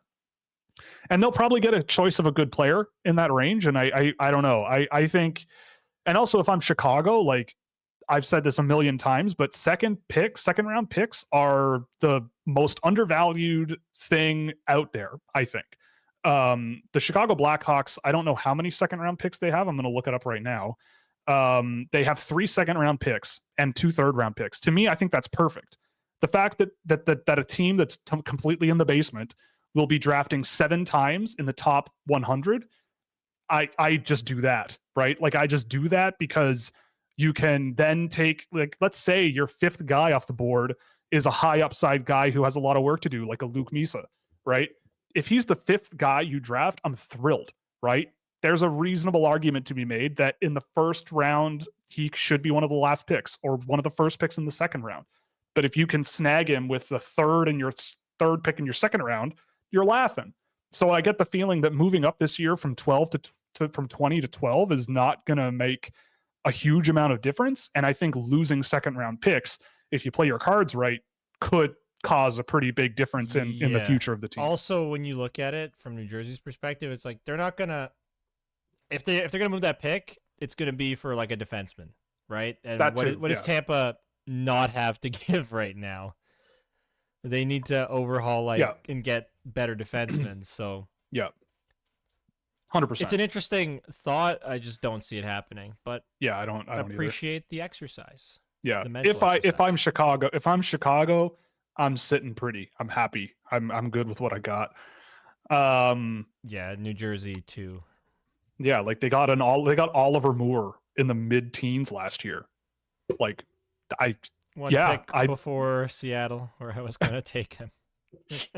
And maybe they were too. Maybe they were going to too. I don't know. He would look good in Kraken blue. That's for sure. Yeah, and instead Edward Shala. Well, we don't need to talk about that right now. Could Liam Greentree become a Jason Robertson type player in the best of outcomes? I don't think so. I think with Liam Greentree, and this is obviously recency bias happening, but I think with Liam Greentree, what you're hoping for is like a Matthew Nyes type guy. Matthew Nyes isn't the fastest guy in the world, but he's pretty skilled and he's big and he knows how to use his body and he makes plays out of nothing. That goal that he sprung William Nylander on for his second goal of the game, by the way, William Nylander is the Toronto Maple Leafs now, in my opinion. That's my opinion. But springing him on that breakaway was Matthew Nyes making a play, using his body positioning and spinning off some pressure. And a guy like Liam Greentree is exactly like that, right? And I think with a few years of training, the big thing with Nyes at the draft was, number one, he was sick most of the year and just was not playing great. But he also was a guy where the skating was a question mark, like it is with Liam Greentree. I think that Greentree will be as good as his skating gets, right? I think that's his future. And I think maybe more of as a play facilitating winger who can make simple plays under pressure and extend possessions when just through brute strength and intensity with a bit of skill there as well and some good finishing ability, then I think you are looking at a pretty good player in Liam Greentree. But Jason Robertson, I don't think he's up there. I think Jason Robertson might be more of like the Cole Eiserman type of player, in that sort of range rather than a Liam Greentree. I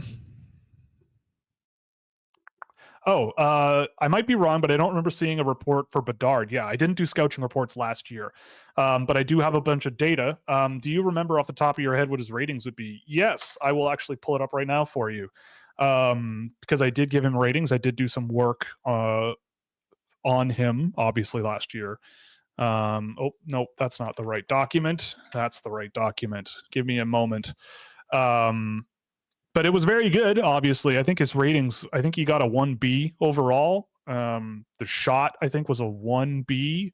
I'll walk you through why in a moment once this loads. It's a gigantic spreadsheet workbook, so bear with me.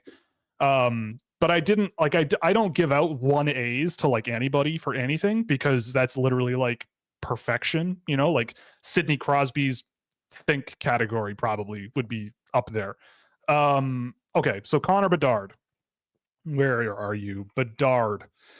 So, so I gave him a 1B overall, a 1B for move and pass, a 1C for shooting. Right, I remember that because he shot more from low danger areas than almost every defenseman I tracked. He was just shooting,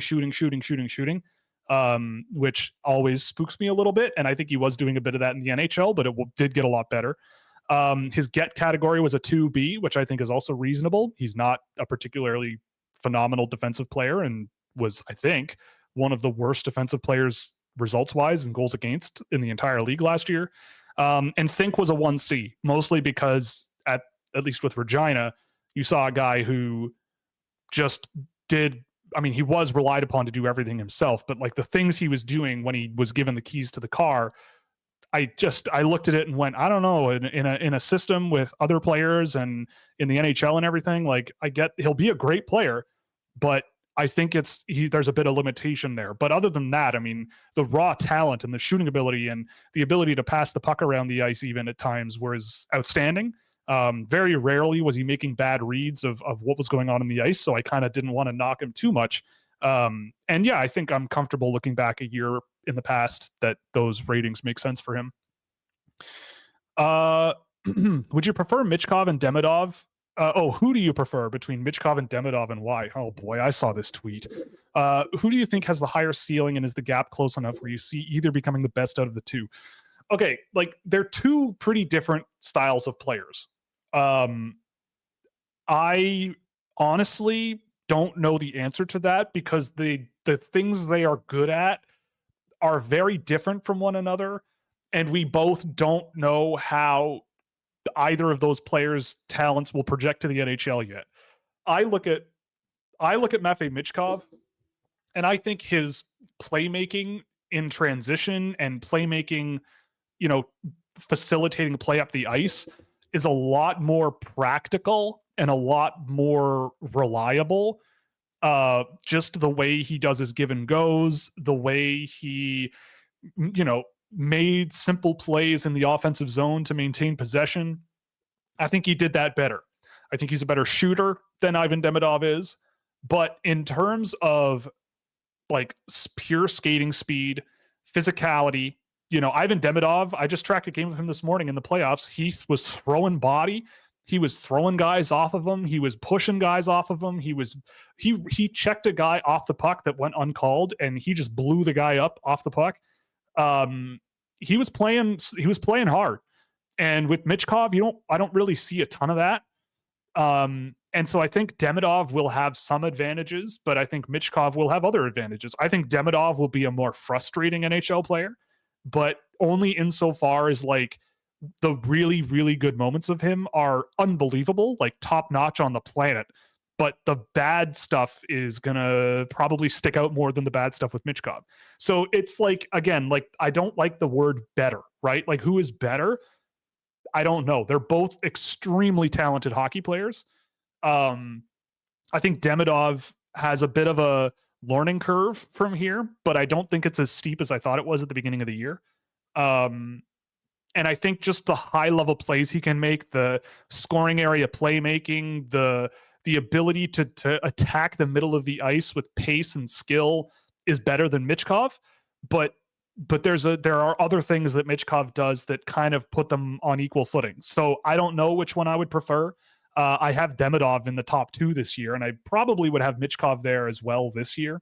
And honestly, if you had to, if you put a gun to my head and I had to pick one, I would probably tell you to pull the trigger. I don't know, because I don't know. I don't know the right answer to that question, because I don't think there is a right answer to that question. I think they're both going to be really good players for different reasons. Then who's your favorite, Will? Who's your favorite? I mean, Demidov is my favorite to watch. Of watching the two of them, I have way more fun watching Demidov, but Michkov, I think, is a all-around more well-rounded player, but Demidov is a hell of a lot of fun, man. He's quite something. Which player surprised you the most, and which ones, quote unquote, let you down at the under 18s? So right off the top, I don't think anyone really underperformed what I thought was going to happen. I'd say Liam Greentree wasn't what I thought he would be. He didn't play a ton of minutes. I think they cut his ice time as the tournament went on, and he just really sort of struggled to find a role where he got a lot of good results. Like, he just seemed like the speed of the game was a little bit too much, and I think I've seen that with him over the year here and there. So maybe that might be a guy who I had better expectations of. I thought Harrison Brunicky was pretty good in that tournament as well. Like, he just was more than good enough to eat the minutes he ate, and he played well on the penalty kill and kept things simple and effective, but he jumped up in the offensive zone and played pretty well. So he played pretty well. I mean, Sweden, I think everybody was about the same. I mean, Linus Eriksson might have been a bit worse than I thought he would be, but he still played really well. He was just coming off of losing in the playoffs with Victor Eklund. So considering that was the thing they had just been doing before this tournament, I think those two guys played okay. I was surprised by quite a few of the Americans. I thought Brody Ziemer had a great tournament. LJ Mooney, nobody's really talking about him, but I thought he was a really fun player to watch in that tournament. AJ, you will love LJ Mooney next year. Cole Hudson played extremely well as well. He's a guy as well who I thought has gotten better and better as the season has gone on. And I think in some ways he's a different player than his brother Lane in a good way. In a more projectable puck quarterback transition guy than his brother is. And after seeing a game of Celebrini this morning with Lane Hudson on the ice with him, I still stand by that. So it's interesting. It'll be interesting to see how that goes. But yeah, I mean, other than that, I mean, like, Konsta Helenius and Aaron Kiviharju were exactly what I thought they would be going into this tournament. I did like Daniel Niemanen and Mitja Jokinen on Finland. The Czechs I thought were disappointing. I was hoping for a lot more from some of the guys on that team. Like, Adam Jecko was okay. Max Karan was okay. Andre Koch is a guy that I liked. And this was his first hockey since October, I think, or September. And so there were some moments where I'm going, okay, now I remember what I was seeing in you. But then there was also moments where I'm going, I want some more out of him. It would have been nice to see Adam Jiricek here, but unfortunately that's not possible. Switzerland, I mean, my boy Ludwig Johnson was on the team for a couple of games, and he played great, I thought, even in the game against the States. I tracked that game yesterday, and the shot differentials were not good for him, but he played extremely well. But other than that, I don't think anybody on Switzerland really blew me away. Stinkov was kind of okay. I liked Basil Sansonens, but only insofar as like his defensive game was really well refined and pretty smart. Used his length well. Slovakia blew my mind. I think 4 of their top 5 scorers are 2025 and 2026 draft guys. And they went to the 4th round, or the 4th place. They ended up 4th place. Tobias Tomic, I thought, was really, really good, and he's a 2026. Tomas Pobazal was my MVP for the team. He was extremely good, and he's next year barely ineligible for this year. Miroslav Shatan on Slovakia was hilarious. Huge, tall, and speedy, but that's about it, which I love. It was hilarious. I don't know. Norway was Norway. I thought Norway was a little bit disappointing from what I thought they would be, but they'll have a pretty good team next year, I think, all things considered. Like, I don't know. Nobody really cares about the guys on Norway except maybe me and Norway. But like Mikkel Eriksson looked good. Nicholas Aram Olsen looked really good. Who else was on that team that looked pretty solid for next year? Tinus Lukoblar. All those guys for next year that can return also all looked pretty solid. Latvia, I mean, they were. Nobody really like blew my mind on Latvia. I've always liked their goalie, Vekvanags or whatever his name is. I'll have to text my Latvian friend on how to pronounce that name because I don't know. Daniels Serkins was a guy who I thought played really well, second division Swiss kid, but for next year's draft, I thought he looked really good and led the team in scoring. The Kazakhs were a lot of fun. I will say this. The Kazakhstan team got eliminated. They're relegated, so they're going back to Division 1A. They lost in a shootout in the relegation game to Norway, so that sucks. But Kazakhstan deserves a lot of credit. They got blown out a bunch, but at one point, the game was tied with Canada, which is pretty amazing. They scored 3 goals on Canada, and Canada only allowed 7 in the round robin, so that's worth hanging your hat on. One of the guys on their team scored a hat trick against Canada, so that's pretty incredible. But I thought they played like a plucky young team. They got their first win at this tournament ever. They have 8 players who can return next year to the Division 1A tournament, which is awesome. They had 3 guys that are 2026 NHL draft eligibles, and one of them, I think, was among their leading scorers. So I think they deserve a lot of credit for a team that got relegated, a team that could have easily avoided relegation when I was among the people just not giving them any benefit of the doubt that they were going to stay up. But they were better than I thought they would be. They had some really fun players on that team. Abzal Alibek was one that I wrote down as one that was pretty good. Asanali Sarkanov, the guy who I think that's the guy who scored the hat trick on Canada. There's too many names that are too close on the Kazakh team, but there were a few that really stuck out to me in a good way. But there weren't a ton of guys that I think I was disappointed by, but the first one that comes to mind that I was kind of expecting a little bit more of, especially for like a top rated guy this year, was Liam Greentree, I think. But that's about it. I don't know. Yeah, I don't know. But the best thing about the under 18s was that some of the best players at that tournament aren't even eligible in this year's draft. James Haggins, Porter Martone, Gavin McKenna, even LJ Mooney was a ton of fun. Victor Eklund on Sweden, I thought looked really good. But yeah, all these guys that aren't even this year's draft eligibles, Adam Banak in Czech, all looked really, really fun. AJ, you might like this one. Fast forward to Vancouver getting swept by the Oilers. How messy do the riots get?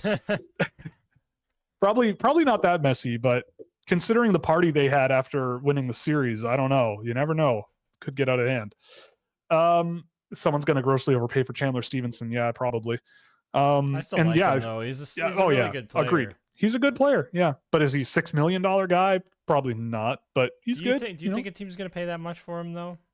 No, but you never know, man. It's the playoffs, or it's free agency. Who knows? If a team really needs a third line center, I don't know. There's I don't part think of so, me. Well, I think he's better than a third line center. Like last year, he played way higher up the lineup. Yeah, like he was did. On the top line with Jack Eichel and Mark Barbashev was, but there was a time where he was really good, and I think he was a little lower down the lineup for the actual run. But I really like him. He's a type of center that is kind of speedy, so I think he'll make a good addition somewhere. They could use him. Like if a team's looking for it, like the Boston Bruins could use a Chandler Stevenson. Yes, that's a good one. Yep, for sure. Totally agreed. And then Sean also follows that up with saying that Nate Schmidt was the heart of the Vegas Golden Knights for the first 2 years, and he got dumped for a third-round pick. Yeah, that's true. I remember that. Nate Schmidt was king of the vibes in Vegas, and I missed Nate Schmidt as a Vegas Golden Knight. He was a ton of fun, and he was great with them. Quick recap of the U18s. I mean, I kind of just went through it, but I did want to say, so the U18s from the get-go, first of all, I just put a recap post on the blog on scouching.ca, so you can go there. It's free, and you can read it. So check that out first. But the story of the tournament for me was 2 things. One was the future draft classes were great that were here. And 2, I mean, from the get-go, it was Canada-US. Everyone could kind of tell that Canada-US were the teams that were looking the deepest and strongest going into the tournament, and they absolutely were. The US popped Finland for 9, for example. That doesn't happen every day. But the middle of the tournament was fascinating to me. Like, and the way I summarized it in a sentence in the post, the Finns beat the Latvians, but the Latvians lost to Norway. But Finland beat the eventual place Slovaks, who surprised the Czech Republic, who beat the Swedes, who barely scraped up a win against the Swiss. If that makes any sense. This sounds like some weird thing that I heard in history class with the World War One. Yeah, like how World War One started. Yeah, pretty much. Like Finland beat the Latvians, who lost to Norway, but they beat the eventual fourth place Slovakian team, who surprised the Czech Republics in the round robin. But the Czechs beat the Swedes, and the Swedes barely beat the Swiss. So there's all this like inter-team stuff where some teams just did not show up and play super well, and a much worse team just took advantage. But then that same team that did that would be the one that then screws it up later in the tournament and doesn't really show up. The Czechs got bounced by the Slovaks in the quarterfinals. Was it? Let me double check that. Yeah, the Czechs lost to Slovakia in the quarterfinals. And I didn't give the Slovakian team any credit. I honestly thought there was a chance to get relegated, but their 25 and 26 draft kids were outstanding and kind of carried them through. The other thing I wanted to note as well is about Kazakhstan again. Kazakhstan scored the third most goals in Group B in the round robin. They scored more goals than Switzerland and Czech, which I think is hilarious. And that, again, they gave up 26 in 4 games, which isn't great, but that's also, 10 goals in 4 games for a team in a group with 2 teams that scored fewer than 10 is kind of funny. And just for the record, my all-star team in the article, McKenna, Hughes, Martone, Cole Hudson, Carter George in net, who was great for Canada. And I put Harrison Brunicky on there, who I thought was really good for Canada as well. I think the only difference between me and the actual tournament, one of the defensemen replaced Brunicky, but I can't remember who it was. I thought Alphonse Frey, just for the brand's sake, I thought Alphonse Frey played really, really well for Switzerland. They kind of struggled a lot of the time, and he had his moments, but I thought in general he played really, really well. But it was a great tournament. I had a lot of fun watching it. I had a lot of fun covering it for Puck Preps with Sam. And I'm really looking forward to next year. I'm sad that Kazakhstan got relegated because they were a fun team to watch. But it'll be fun next year. I think the team coming in is, I can't remember now off the top of my head. But I'll check it whilst I speak.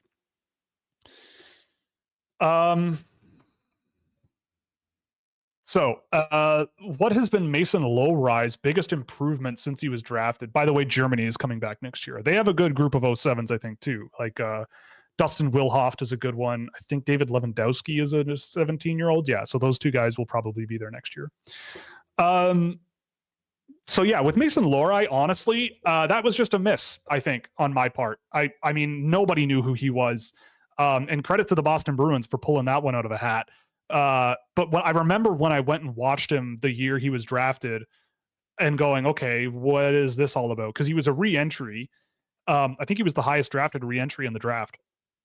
And he scored a lot of points in the USHL that year, but like you can rarely, I would say rarely, go wrong with lanky, good skating defenders who have a lot of skill. And that's what he was. I think he's filled out pretty well. I think he's become a decently capable physical defender, but his bread and butter is playing with the puck, playing with his skill level, shaking off opponents and doing all that stuff. I still think that the hype train on him is a little nutty. I think he played really well against Toronto. But let's stay calm here. Like I don't know if this is the Norris Trophy guy, but he's a good defender. And I think that, I don't know if there's a whole lot that has like come out of nowhere with him after having watched him with Ohio State, I think is where he went. I could be wrong on that, but watching him after the draft when he was drafted, and because I remember on the stream, I kind of went, who the heck is this guy? Like, what is this all about? And then I went and watched him because I had never seen him play. And you know what? I can't watch everybody. I don't have a good opinion. I don't have an informed opinion on everybody, right? And one thing I've tried to sort of cut down on, especially during the draft, is judging something before I actually look into it myself. Sounds stupid, more difficult to do when this is something you do for 8 months of the year straight. It absolutely is difficult to not judge. Yes, that. It is very hard. Yeah. And everybody did, right? At the time, everybody jumped all over the Bruins for like, who is this guy? But then when you go and watch him, you went, okay, yeah, big, lanky, really skilled, confident defender as well. I think what he has done is maybe toned down just how daring he is with the puck. Like when he was in junior and in college, he was like playing like Lane Hudson, right? Like he was stepping up from the blue line and really trying to make plays deep in the offensive zone. And I feel like Boston kind of doesn't allow that with their defensemen a whole lot. It's more working the blue line and trying to get pucks through traffic. And I mean, the goal he scored last night was an absolute bomb. So he has that shot as well to go with him. And so, yeah, honestly, I think it's just a miss on my part because like a re-entry USHL defenseman isn't the first priority for me. And there's way too many guys to watch in the first place. So when one comes out of nowhere that a team pulls out of their hat, you know, I don't know, you got to look into it first before you make a judgment. So that's a lesson, definitely. Apparently, Ottawa hired Travis Green because he came cheaper than Craig Berube. I mean, that kind of makes sense. You know, I get it. You save some money. Maybe you could use that money elsewhere. I mean, I think coaches are noisy anyway. Not literally. I mean, like metaphorically, like the success a coach has. Who are the guys on the team, right? Like, show me a good coach, I'll show you a good goalie, right?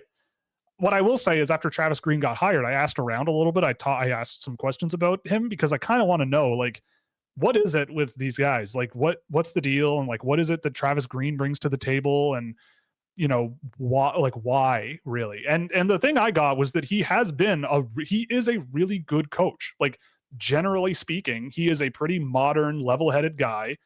It's just that when push came to shove and things started going downhill in Vancouver, I think there was just a bit of I don't know, like it just kind of fell apart, and that's okay.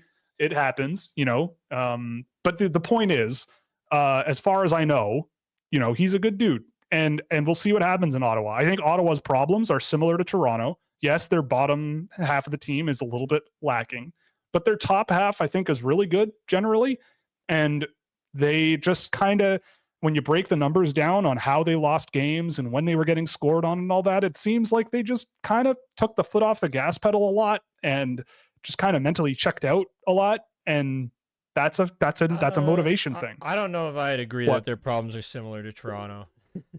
What? I don't think I agree with their problems being similar to Toronto. I think they're very different, honestly. Well, they're a differently built team, but like mentally, like it's like the like if you fix the way they approach the game, that probably alleviates a lot. We were talking about it a little bit before the stream, but it's like they have a bunch of really good second liners that fill out and that Tim team. Stützle, and Tim yeah. Stützle, right? Toronto has a bunch of first liners, but they just don't play the right way, at least for our taste. Right. Ottawa, I think they have way less talent, and their goaltending is much worse. That is true. Their goaltending is significantly worse, and that is also a problem. So, like that Travis Green can't fix himself, I don't think. And like, who's going to be available on the market this summer, right? Like Ilya Samsonov. Yeah. So, I don't know what's going to happen, but I don't know. Leo Salim Valenius looked good at the under-18s, at least slipping at the first round. I didn't think he looked great, honestly. I might disagree with you. I thought he was okay. They played him 30 minutes a night, so that gave him plenty of opportunities to look good. I don't know. I've never been enamored with Salim Valenius's game. I maybe someone takes him in the first round, but I wouldn't. He's not even on my list, honestly, because he's an okay player, but every time I see him and I watch the details and watch him as he plays 25 minutes a night, I don't know how much you're going to get out of him. He's got a ways to go, but he's not a bad player. You know, I just think he'll be drafted before I would think about it personally. Thoughts on the gold medal game between Canada and US? I mean, it was great. That the US, I mean, Canada got away with one, and it happens, right? Like this happens. Canada can sometimes get handed something where it's like, would you like to win this very important game because this thing from God happened? You know, like Trevor Connolly took one major penalty, which was very dumb. It was a very dumb penalty to take at that time. And Canada scored 3 goals on the major power play. You're not going to win if that happens, right? And the States up to that point, I thought, had carried a lot of the momentum, especially in the first period. They were running over the Canadians. And Carter George, without Carter George, I'm not sure where Canada is. But Trevor Connolly, I mean, I don't think it affects anything with how I think about him, like most players in the tournament. But that was indeed a very dumb penalty to take. It was very bad. And Canada capitalized. And then the US couldn't recover, really. They put on a good show towards the end. It was a good game. I thought it was a really good one going either end. But the story of the game was that major penalty. It literally was, right? Carter George keeping Canada in it early, and then Trevor Connolly handing a major penalty to Canada. That's it. That's the game. That's it. Rest in peace. So it's too bad. I mean, I can't imagine, because that also is an NTDP team where the entire group played together. The only guy who wasn't an NTDP member was the guy who handed Canada the game. Trevor Connolly was the only player not on the national team going into the tournament. And in the gold medal, he took the major penalty that was silly to cost the team the game, which if I'm Cole Eiserman or Teddy Stiga or Kamil Bednarek or whoever, I don't know what's going through my head on that. That's a tough one. Brand new teammate all of a sudden who has his own past of why he wasn't an NTDP kid, comes in, gets given a chance to play with you, and when push comes to shove at the end of the tournament, it falls apart. I don't know. That really must suck. So I empathize with the Americans. I thought they had a great team this year.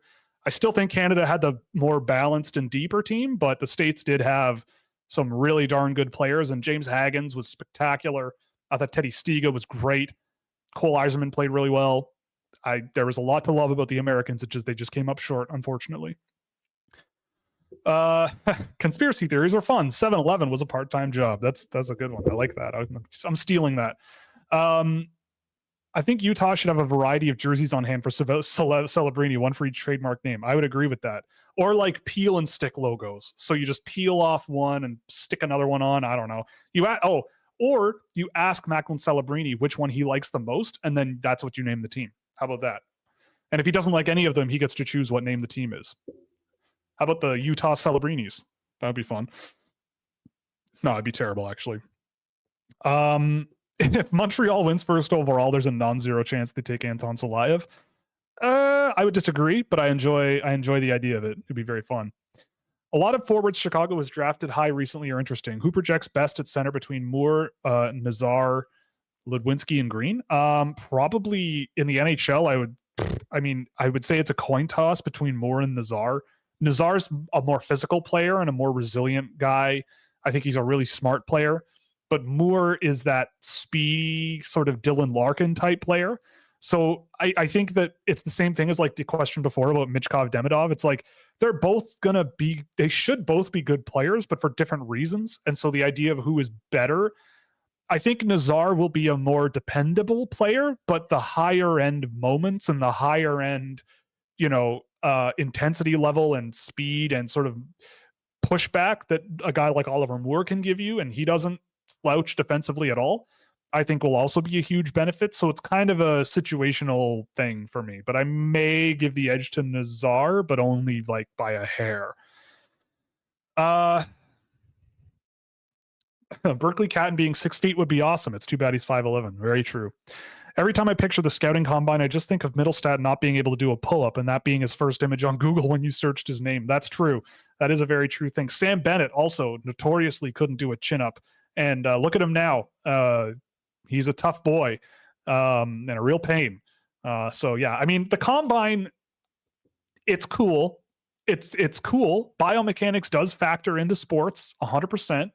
But the fact that it's all dry land it makes things a little bit more difficult because hockey is not played on dry land, right? Like, it's a very different environment. But it is interesting to see the trends that come out of it. Generally, it's a little bit noisy, but the things that do kind of pop out are the guys that like perform really well on like the force plate drill or whatever, or vertical jump kind of thing. Those kinds of guys are the more explosive players, it seems, especially if they're a little bit bigger, because obviously if you're bigger, it's more weight to throw in the air like that. So those are always kind of interesting to me. But like things like the shuttle drills and the strength stuff, I think is a little bit silly. And also, I don't think that's the point of the combine anyway. I think the point is for teams to like meet a bunch of these players, or at least meet them again all at once, and sort of go, okay, like let's, these guys are on their best behavior, so to speak, or at least you hope. So let's see what we can get out of them, and who we really vibe with, and who might actually be a player we target. We'll see. I don't know how much they value that, but depends, I guess. And we'll see what happens with draft rankings after the combine from people on the TV all the time, because I feel like they'll change quite a lot. Christian Humphries thoughts. That was a guy who impressed me on the States. I've liked Christian Humphries all year. He's kind of a guy where it's like he doesn't really do much, but then when he touches the puck and he's got like a lane to the net, you're like, oh, you do have a lot of skill. You do bring a lot of interesting things to the table. That's kind of cool. And then you watch him for a full game and you're kind of going, all right, like, I don't know if it's enough to be an NHL player, but maybe there's a really good, like, he gives me similar vibes to like Landon Slaggert, right? From the Chicago pick from a few years ago, where he played down the lineup for the NTDP and was skilled and had some good high energy moments, but wasn't really a guy that like blew your mind. And I think he was on my watch list at the end of the year.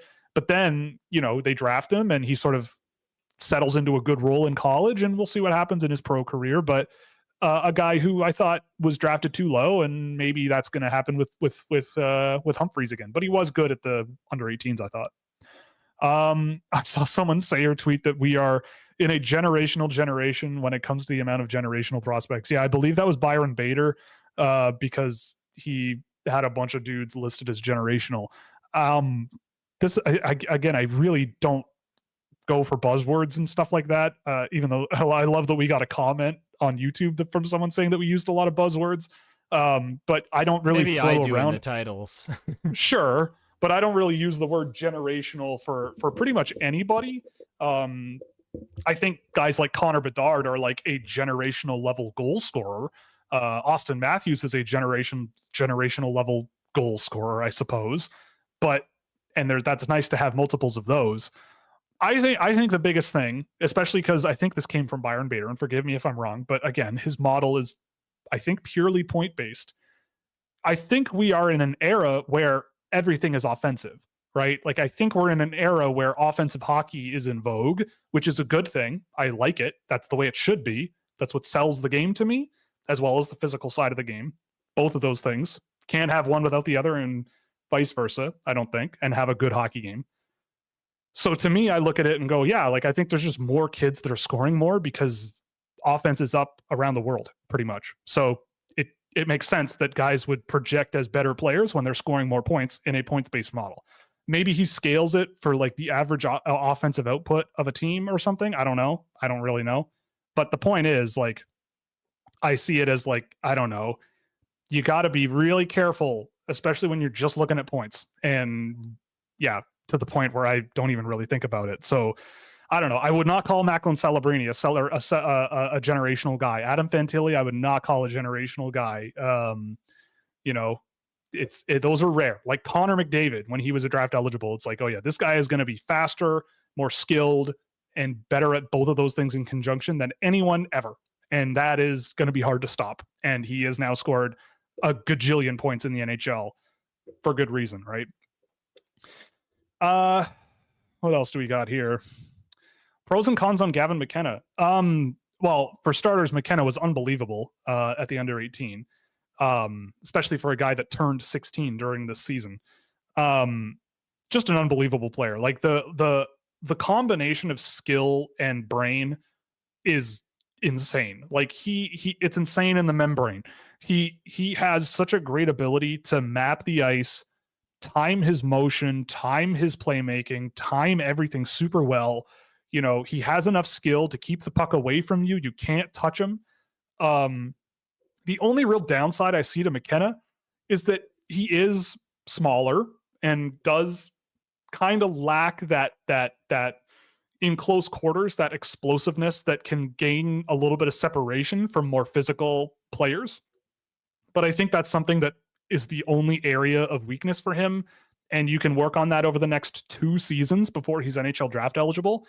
So I'm not really concerned. I think he was spectacular.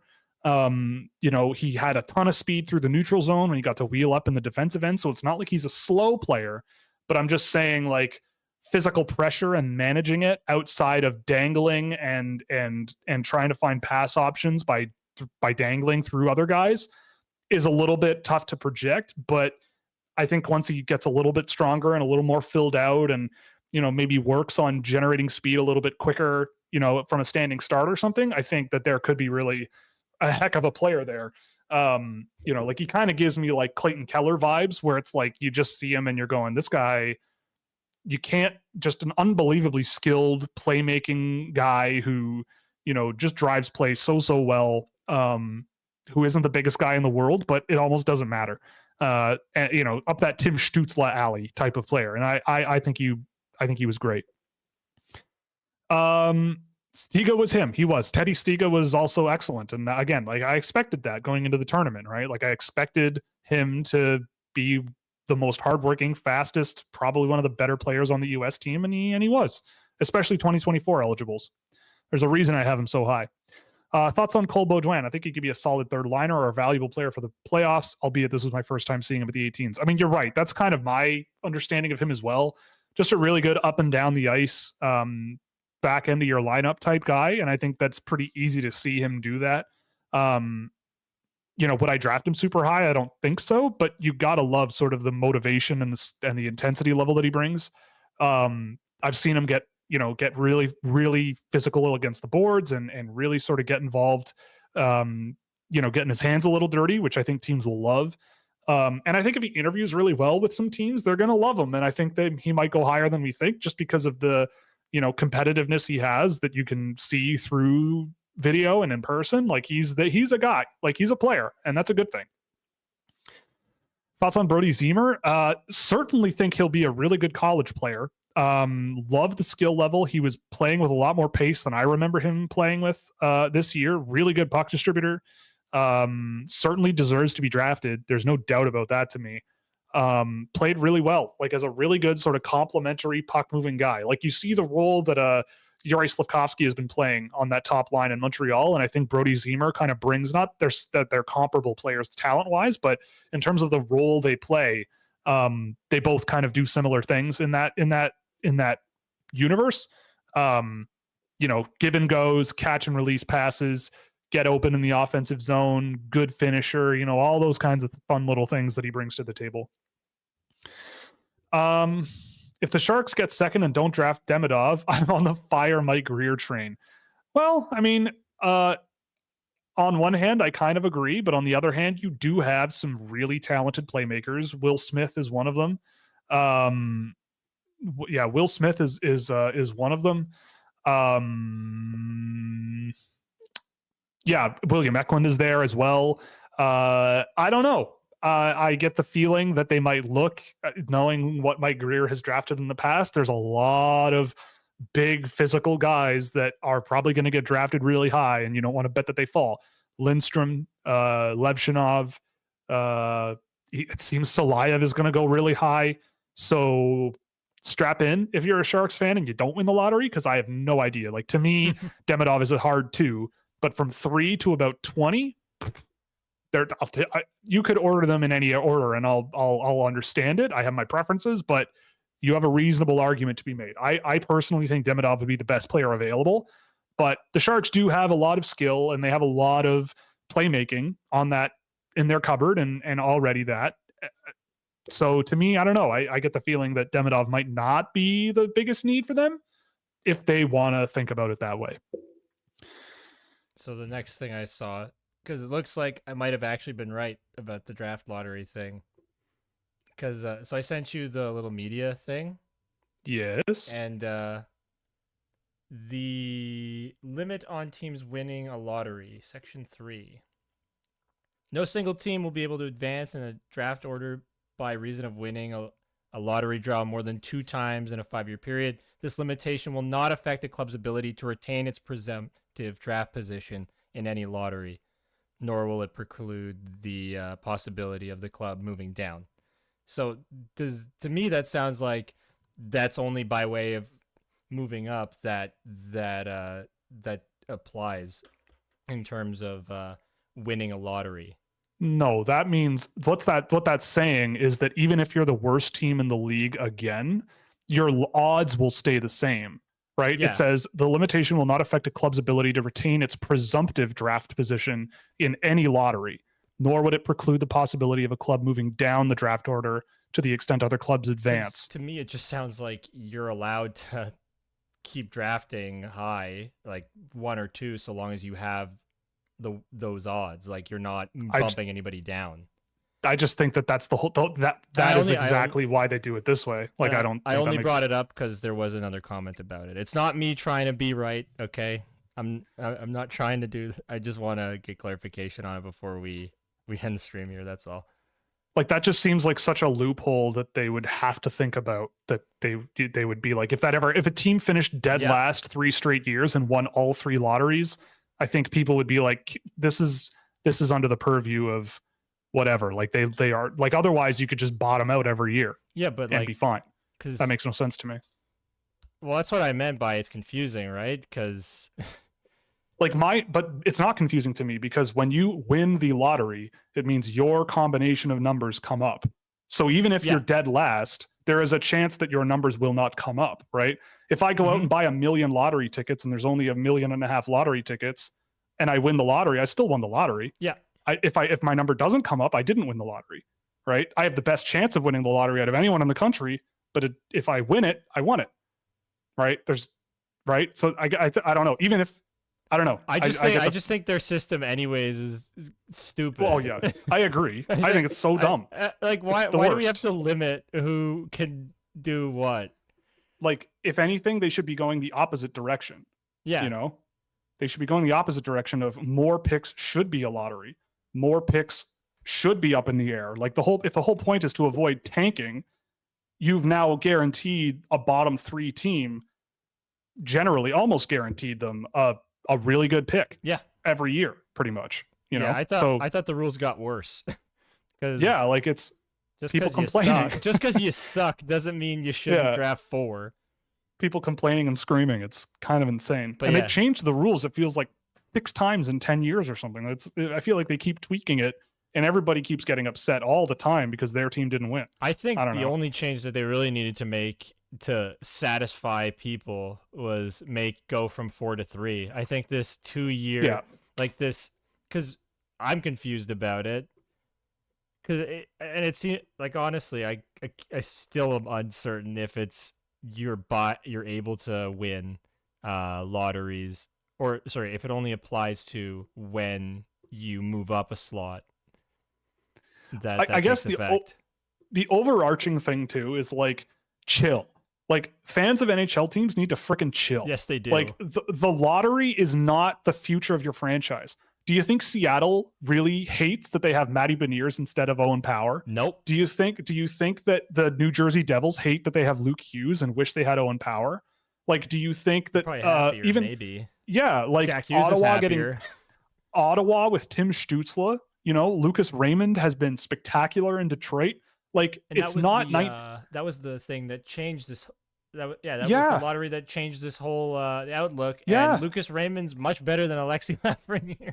Yeah. Like, and I look at it and I'm like, like you look at these drafts, it's like, just because you lose, like, it isn't 1996 anymore, where there's like one guy who is like a superstar in college hockey and goes first overall, and the rest are magic beans. And that one guy turns out to be the guy, and the rest just maybe they become something when they're 30, right? Like, now it's like there are usually 10 or so really good hockey players that you could pick up, right? Maybe this year's a little bit different, but people freak out. Like, I got so many replies from people being like, if it's not my team, I'm going to kill myself. And I'm just like, whoa, like, let's like calm down, right? Like, not picking first overall. That's only when you have missed out on second rounds in 7 of 8 years. That's the only time you're able to say that. Yeah, I guess, but Don't like, be concerned about the draft lottery. Like, your team, if your team's smart, they'll pick somebody good. Okay. Yeah, no matter what the pick is. And I've been on the boat since, I would say, Lafreniere, where I'm going, the guy at first overall, really, that everyone has locked in at first overall, and it's like, if he doesn't go first overall, it's unbelievably shocking. It's like, I'm watching these guys play, And I am more and more convinced every year that people latch on to just the one guy. As soon as the media presents one guy as the guy, it is impossible to knock them off that ledge, even if there are people who legitimately can challenge them, right? And I think that it's perfectly acceptable. Like, this isn't NHL 24 on PC or on PlayStation. It's not a PC game, unfortunately. But this isn't how that works. It's like they're just athletes. So is it really that just the one in the entire world is the one you want? More often than not, in the past 5 years or so, that's not the case. Connor Bedard, obviously, I think was the guy that won last year. He's a little different. Connor McDavid, a little different. Austin Matthews, a little different. But more often than not, it doesn't really matter where you draft. If your team does a good job and does their research and does what they're, does their job, then you should end up with a good player generally, right? Yeah. Like, you'll end up with a good, useful player, and it doesn't automatically, like, look at the Edmonton Oilers. They drafted first overall a cajillion times and they still were terrible, right? Like, it took Connor McDavid and a bunch of guys that also were high draft picks of theirs to be in their early to mid 20s. Exactly. And another pick. It's like to get to be their mid 20s before everyone went, okay, the Oilers are good now. Yeah, their second best player was what? A third overall selection? Leon Draisaitl and Evan Bouchard, top 10. Yeah. And imagine they had a Cole Caulfield instead of Philip Robert. They took Taylor Hall, who they've moved on from. Yeah. They took Yakupov, who didn't work out. Yeah. So to me, it's like you gotta relax. Like, the draft is not, like, I love the draft. It's my bread and butter. I love watching the future of hockey play and I love analyzing it.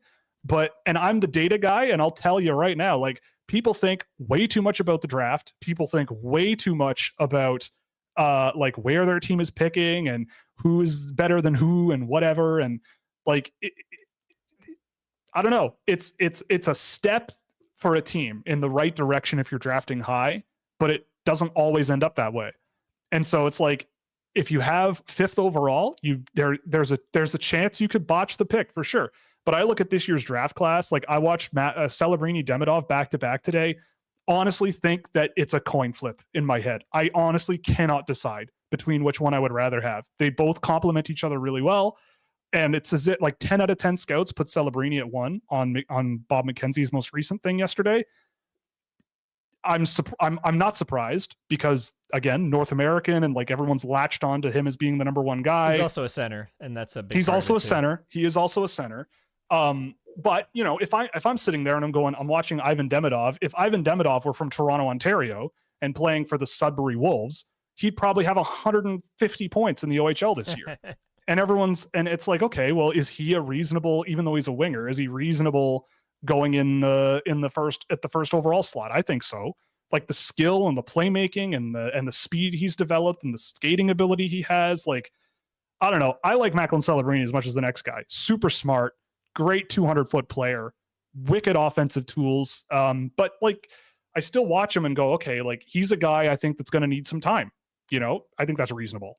And so, I don't know. He also played on a fantastic team around him. They were just monstrous, that Boston University team. So to me, I don't know. I don't want to go on too long about it, but and sorry to derail it a little bit. No, it's fine. I saw that comment and I wanted, because it was what I thought it was, or at least it was presenting the case the way I thought it was. So I just wanted to revisit it, and I think we had a pretty good discussion afterwards. So we'll quickly finish up with some of the remaining comments. And why is Michael Bronzek Newgard falling? I don't know, but he'll be at the World Championships, and I'm hoping he plays well there. I think he should.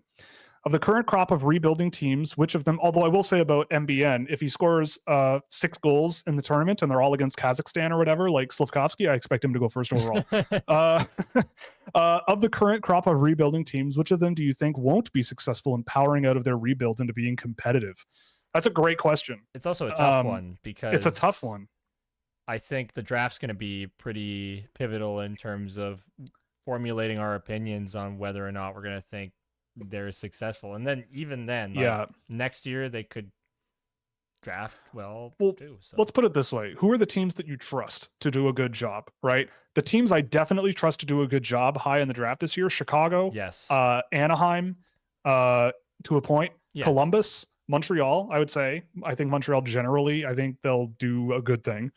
I would say other than like Ottawa is a wild card. I think Seattle, I think generally, Seattle, although I would say Seattle and Chicago. yeah, Honestly, Seattle like those should are do a the good job. two I don't I'm the know. most confident in. I don't know what brought them to Edward Shala last year at that point, but regardless, I think in general Seattle drafts really, really well.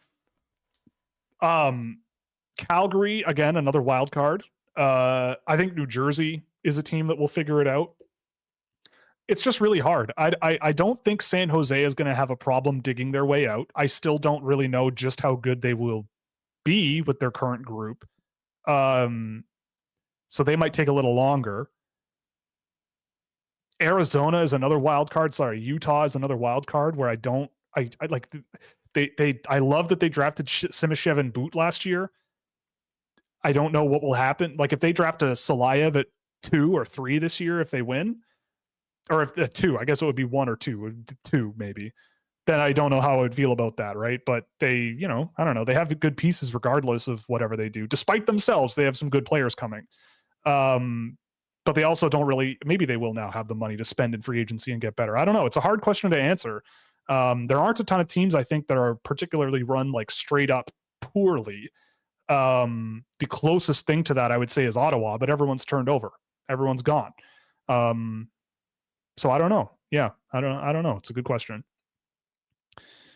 Are injuries during the playoffs excuses? I mean, probably not, unless you like your lung is punctured, but even then you win the Stanley Cup sometimes with a punctured lung. It can explain why certain players aren't playing up to their level, right? Like it can go both ways, right?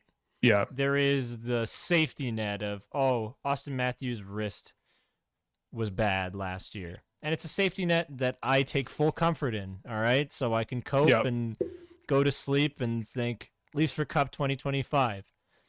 But at the same time, it's a legitimate thing too. But there is a certain point where you have to look past that. And it can explain things, but at the end of the day, it's an excuse because you didn't win. So there might be legitimacy, but you're also not winning in the end. So it kind of doesn't matter. Yeah, for sure. Well, I think that's about it. There's not that many other questions going on.